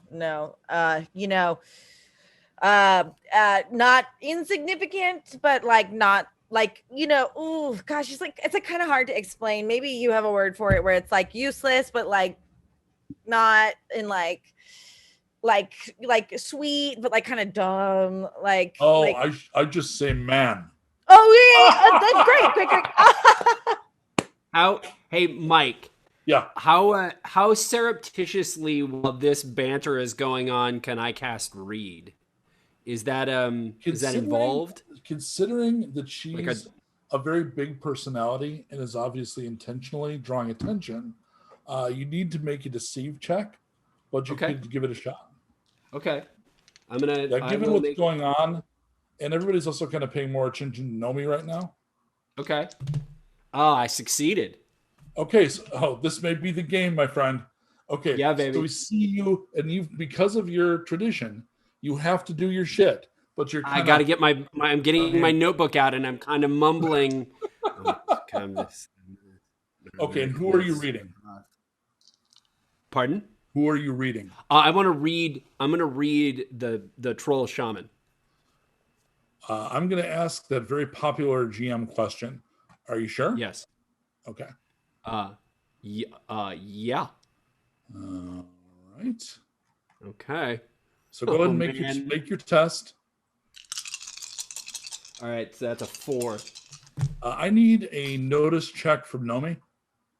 Okay. I got a success, baby. I got a success. Notice is under. Okay, got it. Okay. Oh God. That's one partial success. Okay. You notice. Now I'm going to give it to you because he's standing close. Navad is spellcasting. No, I don't know how much Nomi's seen of that, so it'd be weird to her. but it sure looks like he's casting a spell. All right, which form are you using? I'm Surface using the full thoughts? form. I I want to know the whole. I want the whole insight into what this Okay. troll is up to. But they get to make a willpower against that, right? Yeah. If they fail, name them used the most often, what their current mood is, and one of the following: surface thoughts, who are what they're most loyal to, what they fear, or something they really like. Yep. Well, you have to pick one of those. Do I get to choose? You I have get. to pick I one. get to pick one of those. Yep. Hold on. Surface I've got the thoughts. list in front of me. Yeah, there's like 4 things. You get the name, Uh, and it's AJA Aja. Or Sur- the name Asia is for Aja. us. Surface thoughts. AJA, like the Steely Dan album. I was just gonna say, which is Asia, but It is exactly like the Steely Dan album, except that it's not pronounced that way. correct. Okay, it's Aja. Surface Okay. thoughts. Would you survive mating? What was that? Surface thoughts. Would Navad survive mating? Would Navad survive mating Yeah, with she me? doesn't know your name, but that's going through her head. Oh man. Okay, and so of the things that I wanted to know, I gotta double check this list. I think I wanted to know. I want to know what they are most loyal to. Okay. Boy, I probably wasted this spell. So she is loyal to the cause. And you get the insight to know that the cause is what she thinks of as green skin society. Oh, okay. Okay. I'll also give you, because Okay, I you gotta rolled well, her interest in you seems to be because she's picked up magic from you. She knows I can do magic. Right. Okay. Yeah. Okay. And I understand that she knows that. Yeah. Which is what my riff about that was anyway. That made Nomi punch me. Okay. You got it. Okay. The cause. Oh, great. Okay. One of the warriors turns to Nomi. You have come on an auspicious night. Are you hungry? Am I?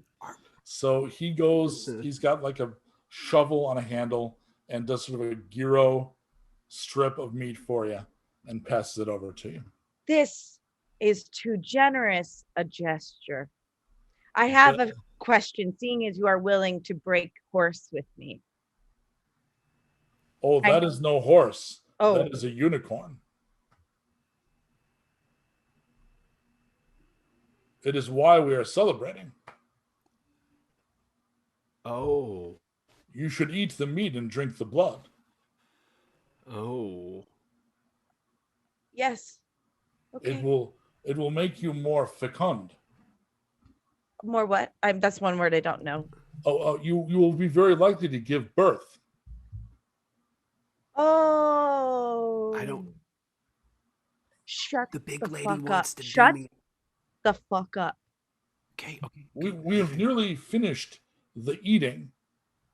There is a second phase to this party, to which, of course, you are invited.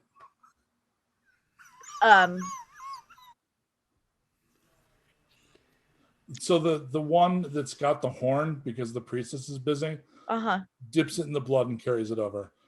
You must drink of the blood for full fertility. Ooh. Hey, I'm Paul, and if Okay. you're looking for a breed partner, I'm an accountant. Thanks, Paul. Thanks. And this guy's a goblin. He's about 5'1". Navad is my breed partner. Really? Yes. Yes, I am. Go ahead and give me a intimidate with a +1 extra die. Let's see if you can deliver that with the proper gravitas. Okay. Oh, baby, I got 3 6s, and I lost the dice. takes a step back, says something in the other language you don't understand. No offense, visitor.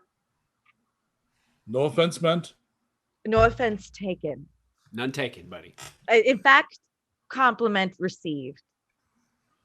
The priestess looks over at you and seems a little disappointed, and takes the horn and takes a 2-liter Diet Coke bottle and pours blood into it, and then seals it up for you.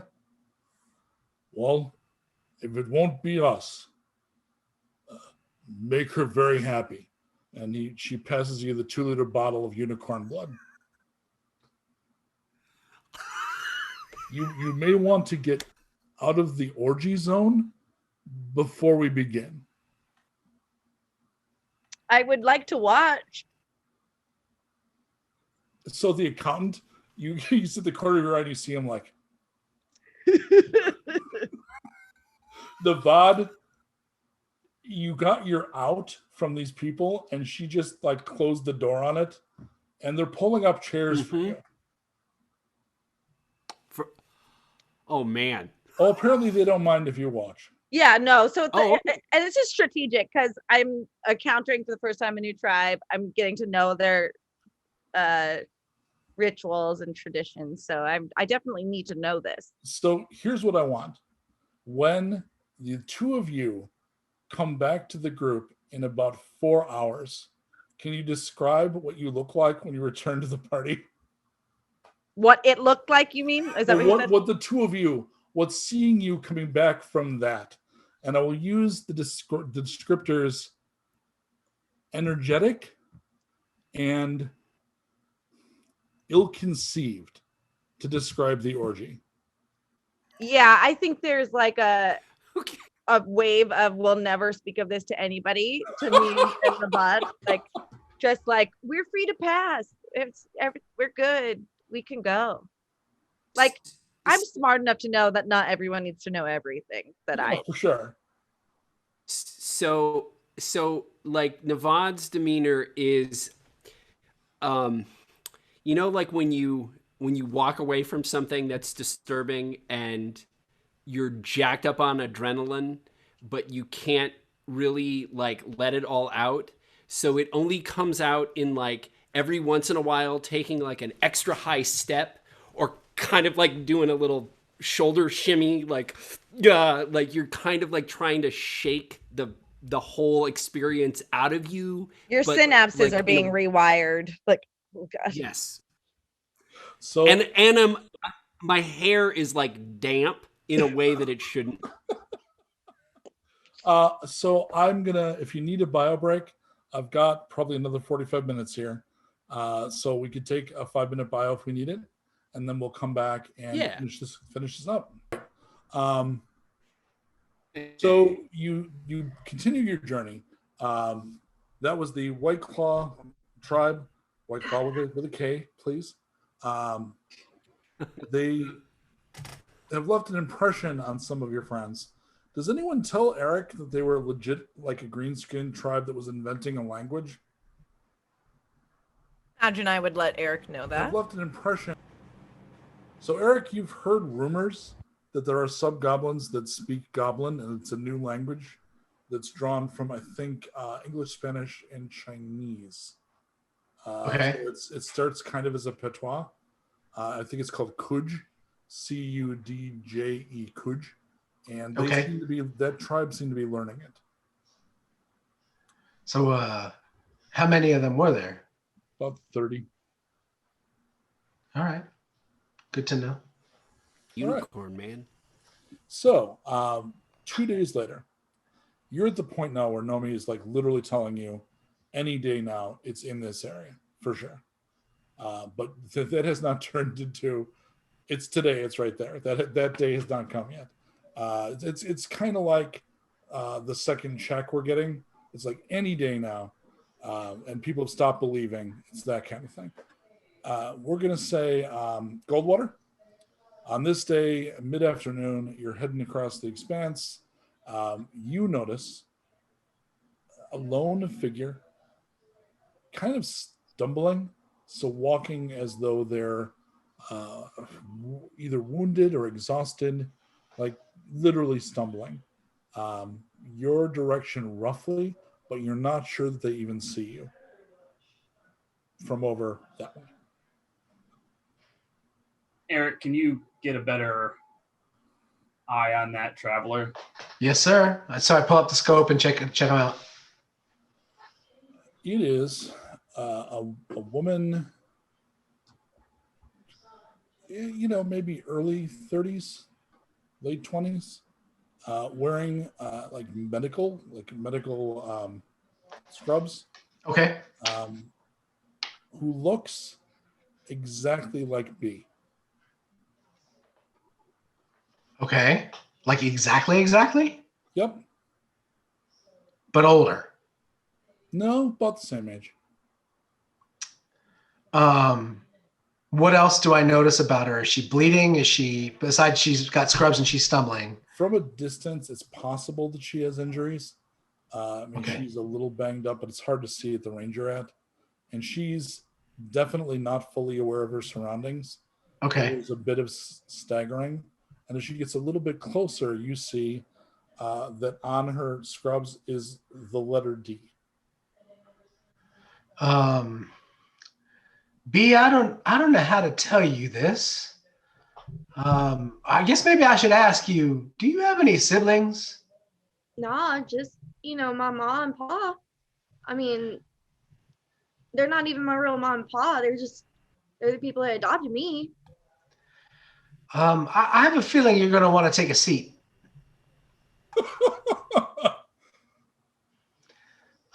So I guess I'll keep the cover on it and I'll tell Goldwater what I see, but only him. Okay. Hey, there's a lady coming. I could swear she was B, but she is different. She's got a big D written across her chest. Let me take a look. Yeah, and it's about this big, so it's like you would put a prisoner number. So it's like Laverne, but D. Yes, but not at all. Okay.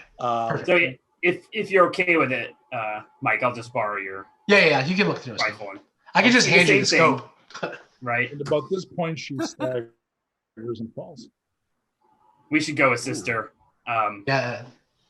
Everybody, let's gear up. Somebody's down out there. B, she looks like you. Nomi, is there a history of shapeshifters in the wastes? Okay, so let me help Jess with this. Shape-shifting is a mutation that's very rare. So saying a group of shapeshifters is not the thing. There is also a weird mutation called Paul, where a certain percentage of literally the human race has a mutation where they all kind of look like Paul. It's becoming like a subrace of dudes that look like Paul. And nobody knows why. Which is what that Green Goblin guy looked like, kind of too. Like when he said, No. He looked like a Murray. Okay, but his Except name was with Paul. bigger ears and yeah. No, he was a Paul, not Paul. Got it. No, I got it now. I'm glad you got that because I barely do. Okay. I know I breezed by it, but I'm really curious as to what B's reaction is when I say, Yeah. She looks like you. Everybody, let's go. I'm sitting there like just staring at you like, you're really seriously not going to sit there and just breeze past that, are you? You're not. It's better if we just go see if this is correct. No, that's fine. Come on, Jeeps, let's go. Yeah. And I just start booking it. I just start Same. running. Yeah. So we will end up swinging the camera around and cutting as the group comes in. I assume Erik will be near the back of that group because Yeah, I'm going to keep them covered. And because you're keeping them covered. And You're limpy. B would be near the front because she is I'm running. booking it. I'm hoofing. All right. There is an unconscious woman on the ground in the sand. I have 2 in medicine. Can I does anybody else have anything different? No need to roll. Okay. You want to flip her over? Yeah, I want to check her pulse, see if she's breathing, see if if we need to start doing a little CPR. She has been shot She has bled out a bit. Where is she shot? She is exhausted, so she's very pale, and she looks exactly like you. Where is she shot? Including the mole. Her arm, like the meat in the upper arm here. Got it. About where the D12 is. So I take off my little bandana and I make a little tourniquet on her arm right above the gunshot wound. Okay. And I scream at Navad and I'm like, baby sweetie, go get me some water right now. Right now. Water? Right now! Right fucking now, Navad, give me some water. I love you so much. Okay. Figure it out. Do I get water that we have? Well, Nomi made sure you all had big bottles of water. So literally, I could completely see that B is flustered enough that she may be wearing a water bottle. In which case, you could literally walk over. Sound like a canteen. You could literally walk over and hand her water. Oh, he's been time stopped. Yes. Oh no, he's frozen. So is that what you're doing, good. Shannon? I'm back. Yes. So you do some first aid on her. I won't have you roll. You can stabilize her. She's injured. She'll be okay, but you need to bandage her up. You need to get some water into her. And again, it's very strange looking at. I mean, it's not okay. So, not like I can't talk about any of it because Right. like it's so hard to acknowledge. Like I can only look at her wounds. That's it. I can only focus on that situation. I cannot look at her face. So, like, other people will notice the hair is a little different. Like hers is very short. Her teeth are different. Like B has a couple, like she has a chipped tooth. This girl's teeth are whiter.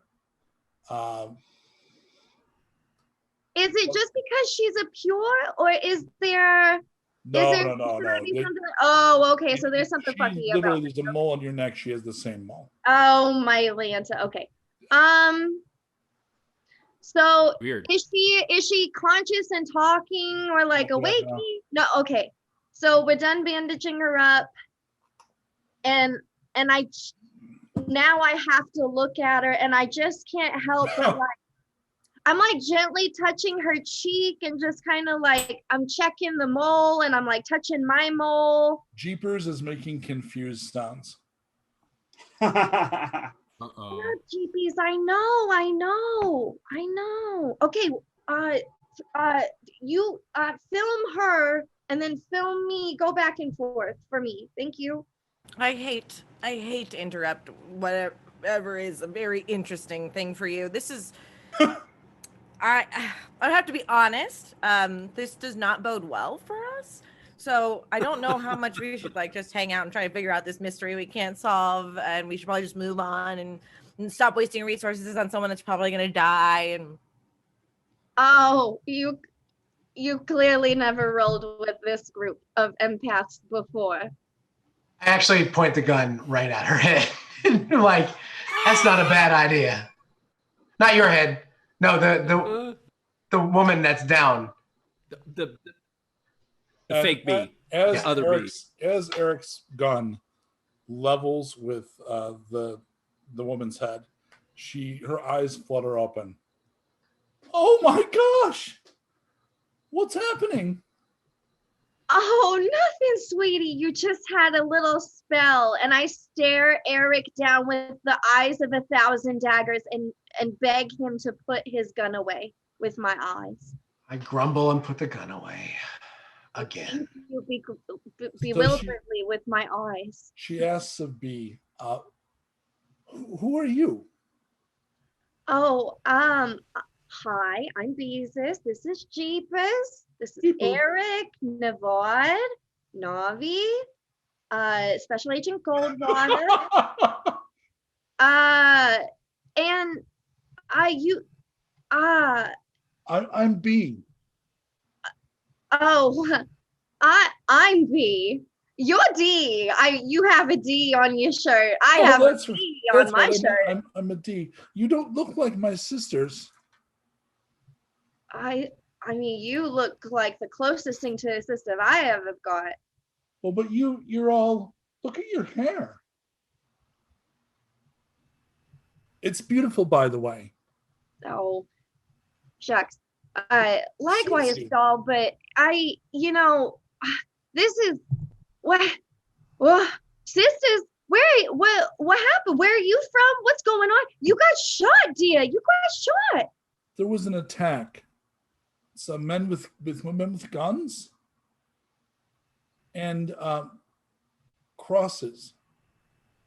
Crosses. Men with guns and crosses. So you're saying that some of these that were in forces are the same that hold crosses? Stop! God damn it. She looks at you very innocent and clueless. We don't have time for that right now, Erik. You're too smart for her. I think they shot. We gotta go. I think they shot some of my sisters. Question: does she buzz for me in the same way that B does? No. Ooh, good question. In fact, she if the radiance coming off of someone had a volume dial, hers would be like half. Is that because of her lifeblood, like being almost dead, might be, or just somebody that's like less B than B is? Okay. Like D seems to be very laid back, very, so you're not getting much off her. Got it. Okay. Hey, Nomi, are there any outposts or human settlements that someone might be able to travel from? Oh, I mean, I can't say for certain anything that's going out here. Yeah, other than the tribes, which are nomadic, like the whole cities and things, that's waster stuff, or about in the ruins, and that's really not what exists out here. And so, like, cathedrals aren't out here, so it would No. be really odd that what she's saying is really weird, right? Very. Although, if the point of having someplace called Limbo was to hide, the Red Desert is an excellent place to hide for all those very reasons.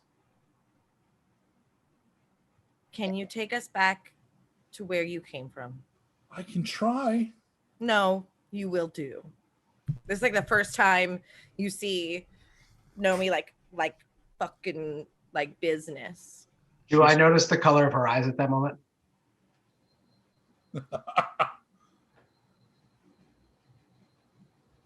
Do you? Do I? I don't know. I'm sure. What Yes, color? you do. Yes, I decided. Okay, great. It's orange. It's like caution. It's like Cool. So she stiffens. It seems to be exactly the medicine she needs. She responds to that. So you get from that, she's used to being, and this sounds terrible, but she's used to being given orders. So she falls into that very easily. And I think this way. you better not think again. Follow the tracks. It's better to get snow around these ones, sweetie. So the group heads off after her.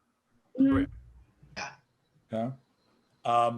Will someone help D? D is still staggering a little bit. Okay, so you'll offer her an arm. Okay. Mhm. So she'll do as Nomi's telling her, but she's got still a fresh bandage and is clearly still exhausted. And I assume, again, you have some medicine skill. You wish Winona was here, but she's not. But you would be like feeding her a little and giving her some water, right? Oh yeah, all of that. Over the course of the next 20, 30 minutes, you're keeping the eye on the horizon, and you will, at some point, spot either steam or smoke coming up. It's very much a Star Wars and Baru kind of a moment. Now, I grab Erik's gun before Erik. I'm sorry, what? Yeah, exactly. before Erik can grab it back, unless you need me to do a check. So you need to allow that because you literally have like. Wait, aren't you carrying Goldwater's guns? Yeah, but I don't have a scope. Oh. Okay, I mean, she can have it. I'm gonna bristle a little bit and kind of put my hand on my stabber. So you want to look through the scope? Nope. I Nomi? grab the gun and I hold it to Dee's head. And I said, now you have an opportunity to tell us the truth of what we're walking into, or you will die. Oh. Limbo is home. What is Limbo? Mother Grace looks over us, my sisters and I. Are we walking into danger? Tears are falling down her face at this point. I don't know, because we were attacked and I got shot and I ran and I got away, but I don't know if they're still there. Who attacked you? These crossmen? They had crosses everywhere. Some of them had like white robes with crosses drawn on them, like you'd keep count. Do I know that? So there is a group called the Believers, and that's very much the leftovers sort of thing, where they would very much like to go with the aliens and get done with the end times. And they think the way to make things right is to get right with God. So go kill a mutant, go do something that will make the angels happy. And some of them literally either wear white robes, they wear like church robes if they can find them, and every deed that they do to give them, to bring them closer to walking in grace, they just mark it with a cross. And the ones that are super hardcore, it's like Victor Zaz, like they tattoo or scarify crosses on themselves. I lower my gun and I say, I'm sorry. My father, actually, my entire family was killed by that tribe. So, if they're there, they won't be for long. Limbo isn't dangerous, if that's what you are asking. I know Limbo isn't dangerous. Those men are. Don't be dumb. I try, but I am a little. That's why there's E. Okay, if there's a whole alphabet of them, then what? It's not that many. I think they stopped with K. Well, what are you? If you I'm B, silly. If you are B, then what is the alphabet of, right? Like, what are all of you? I asked that of Mother Grace, and she said, honey, you are hope. Oh God.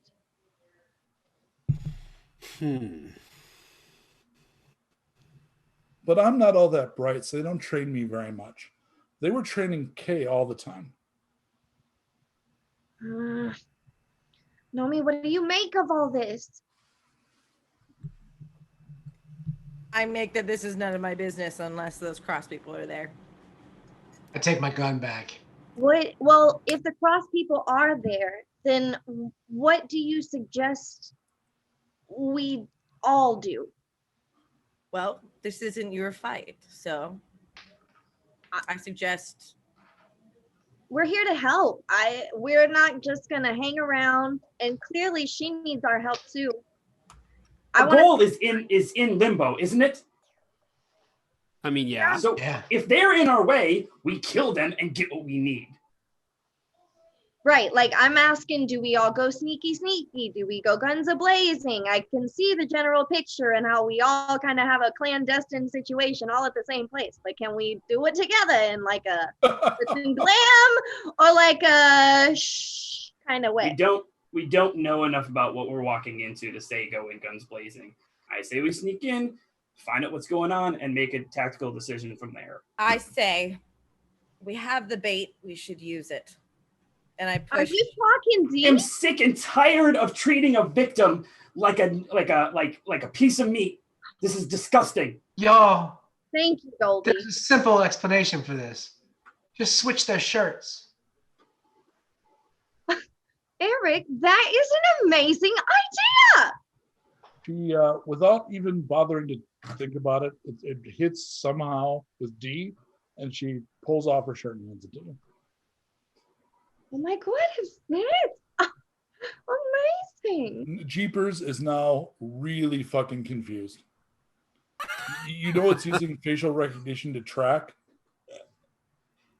I grab I keep my little like yellow thingy, my little like thingy on, and I'm like, GP, honey, color recognize this thing. Here, you got me. It's okay. Okay.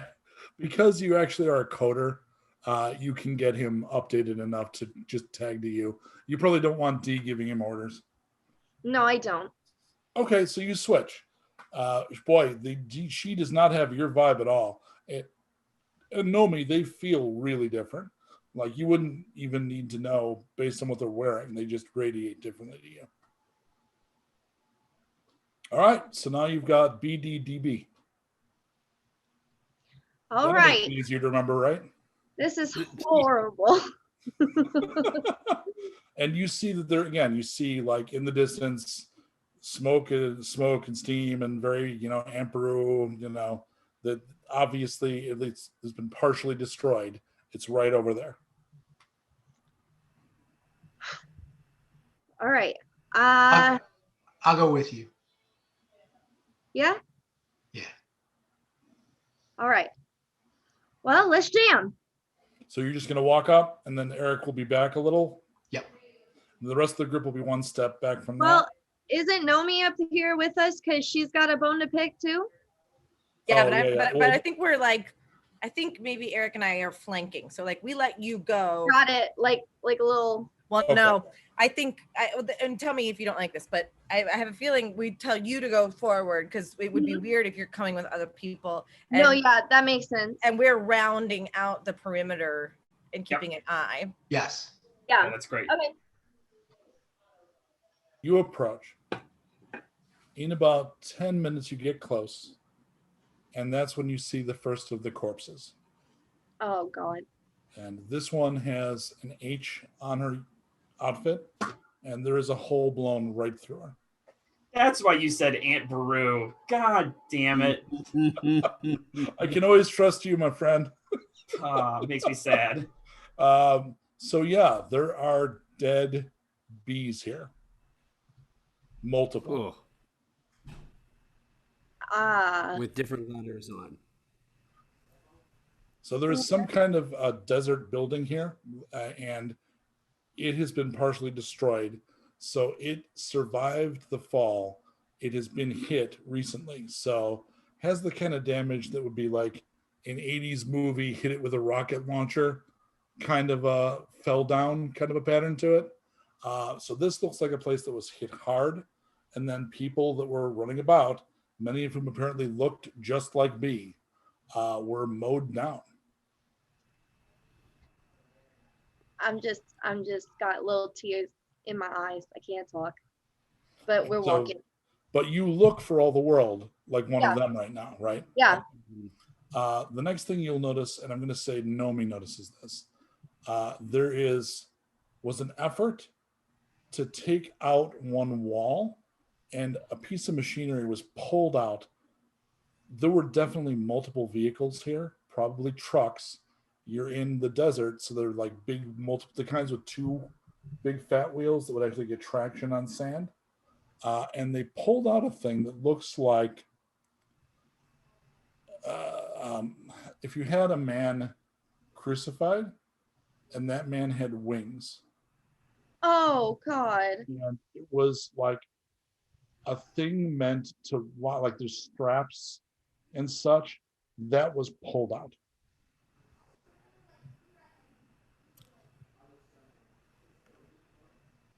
I throw up.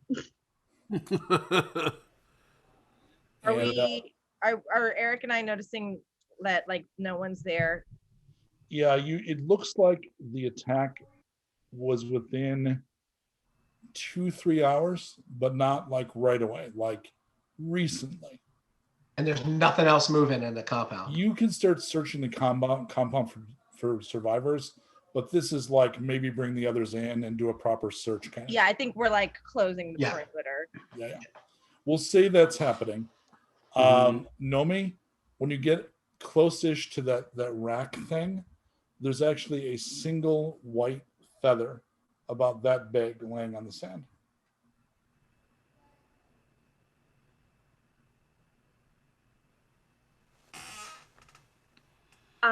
Do I notice her find it? Roll 1 to 6. Okay. Oh, definitely not. I'm crying or something. Yeah, you're probably really otherwise occupied. Yeah, it looks like 10, maybe something like 10 other women died here.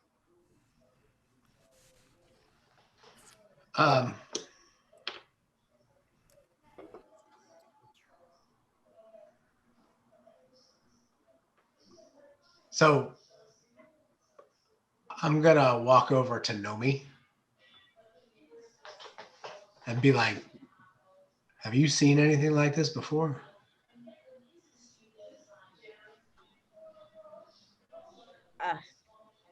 Destroyed camps, destroyed.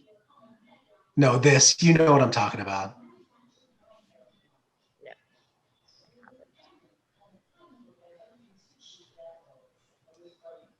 All right, well, somebody's going to have to take care of her. We gotta do something. This is absolutely ridiculous. It's a little out of my purview. And Nomi, this is in fact, other than the weird rack with the feather, this kind of attack is the one like you were talking about. Like, Yeah, I think I thought Erik was asking whether I've seen it multiple of one human. I mean, no, God. That's what I'm asking. Yeah, something like this, where there was a massacre of this magnitude. Oh, so I would say my tribe was murdered like this, but I thought you were asking about if I was seeing like multiple beings of the same person. Yeah. That I've never seen before. So will you search the facility? Yeah. So, I think so. B, Mm-hmm. you smell a strange smell that's familiar to you. Okay. As you're going through the facility, you realize that this is kind of hospital-like. Okay. And the weird smell you remember from your childhood was actually that super like careful hospital, like everything's got that antiseptic smell. That's the smell you remember from the place you were born. Guys, this feels awfully familiar. Smells awfully familiar. Is it not getting to you? Are you not understanding? Are you being willfully dimmed? You are from here. You are a B in an alphabet. This is not unusual to you. You just don't happen to remember it. And now your entire clan, except for the one that we left behind there, is dead. Do you get that?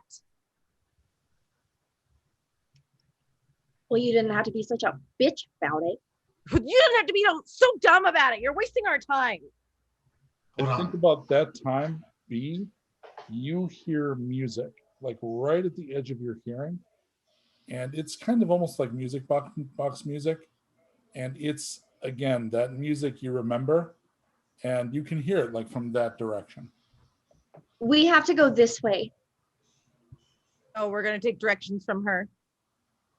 Well, I go with her immediately. Yeah. I wasn't with her the last time this happened, but apparently it led to more discoveries. So we are following her. You find a panic room.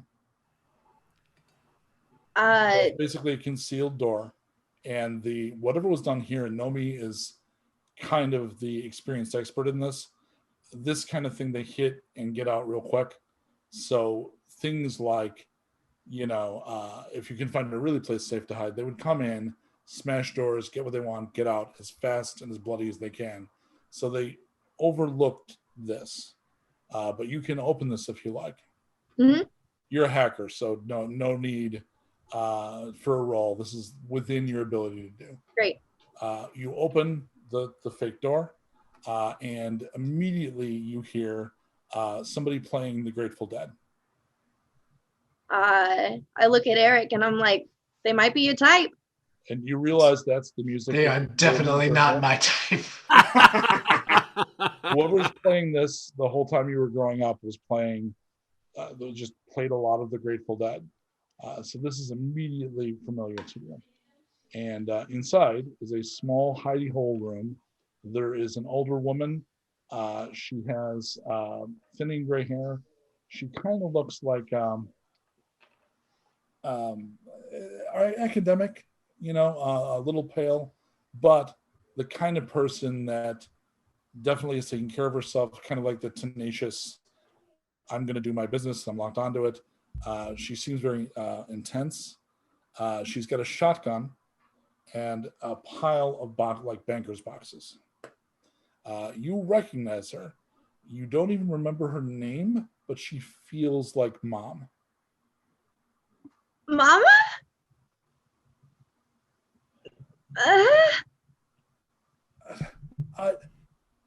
I?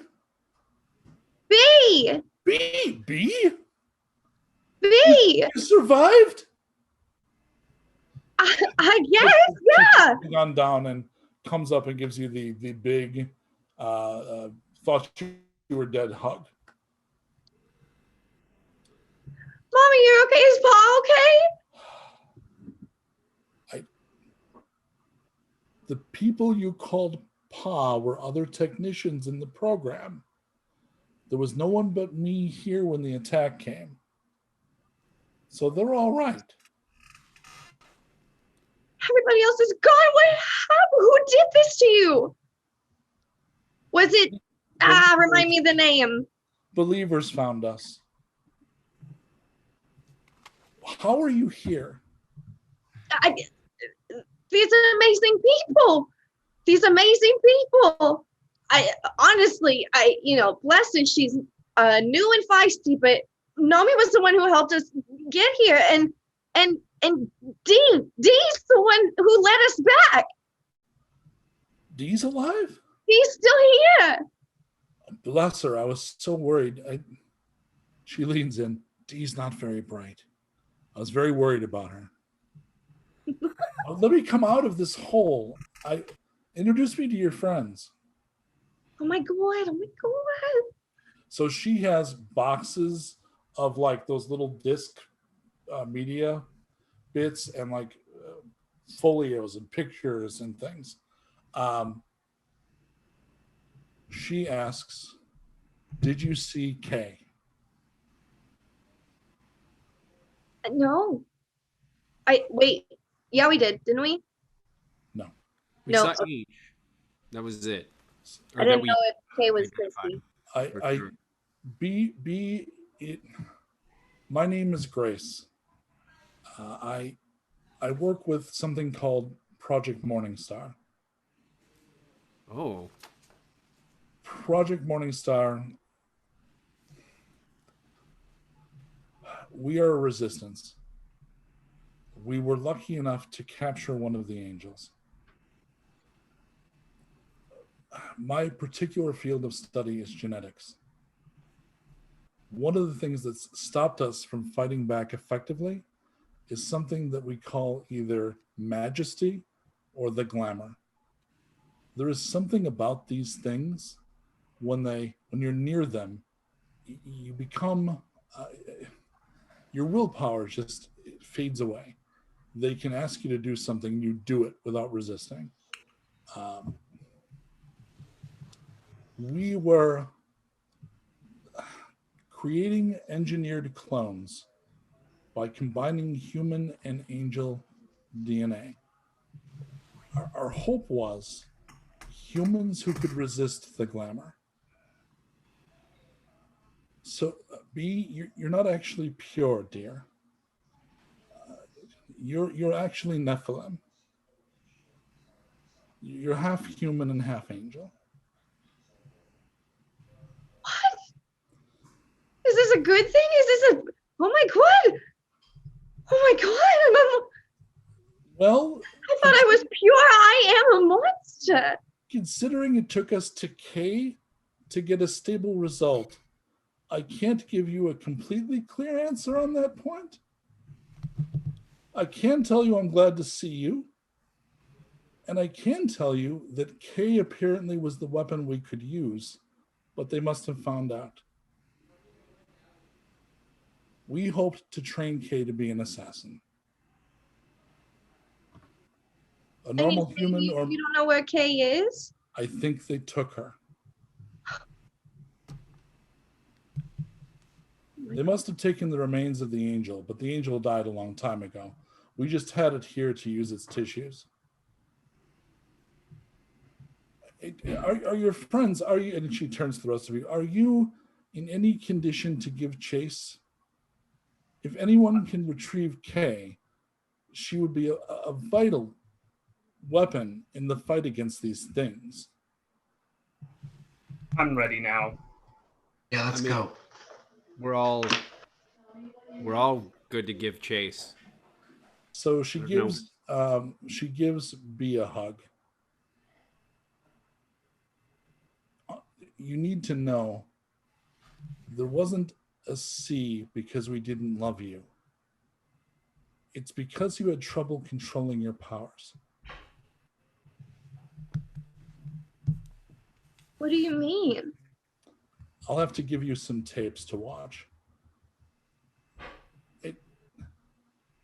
It's fine. It'll all be fine. Turns to Nomi. Are you the guide that brought them here?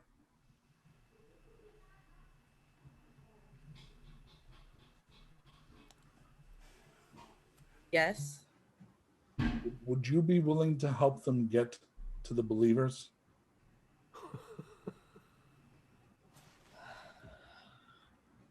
You know that you're sending them to their death, right? You do know that? I'm hoping not. And I'm not sure what choice we have. I know I don't have a choice, but you're recruiting people to fight your battles. Well, since I don't know the whole story yet of how you came to a secure facility for Project Morningstar, I have to assume they've already been partially recruited, or you wouldn't be here. I'm just making sure you have some sort of humanity left.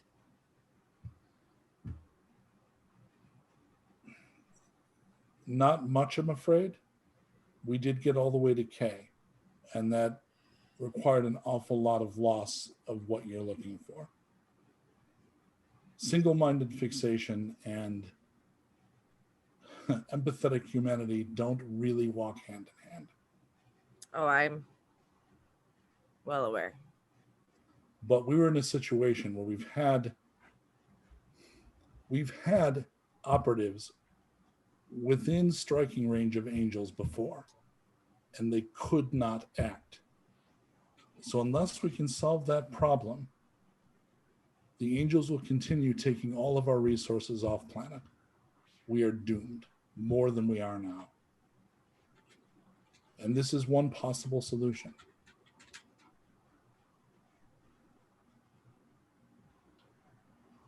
I mean, if you can't find K, I'm delighted that B still lived. You left us during a storm. I thought you were dead. It nearly killed all of us. The facility was ruined.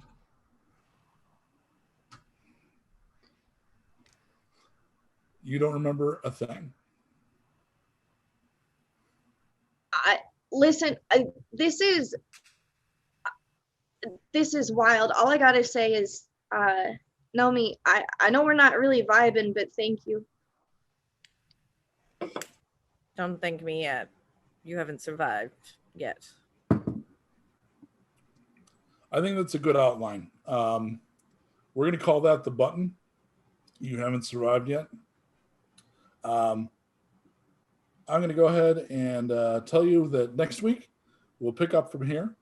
You will notice there was not a terrific amount of combat this time. That will not be as true next session for fairly obvious reasons. Before I hand it over for thank yous to everybody, I just wanted to make sure to thank Jess. You were amazing, super duper fun. So fun. I love Nomi to death. I do too. Thanks everybody for coming, and we were handing over to Danielle, right? Yeah. Perfect. Cool. Colt? All right. I also have on my list first to thank Jess. So thank you so much. As B, I called you the B word, but as Danielle, I think you're okay. Please make sure to check out Jess's show Heartbeats. And she is let's see, out on Ripley IMPV on Twitch every Friday. So go ahead and check that out for her. Thank you to Andreas Favis for our video intro narration, and Qui-Gon Bowers for channel moderation, Colt Joyce, as always, for technical direction. And make sure to check us out every Monday at 7 p.m. And until then, see you in the wasteland.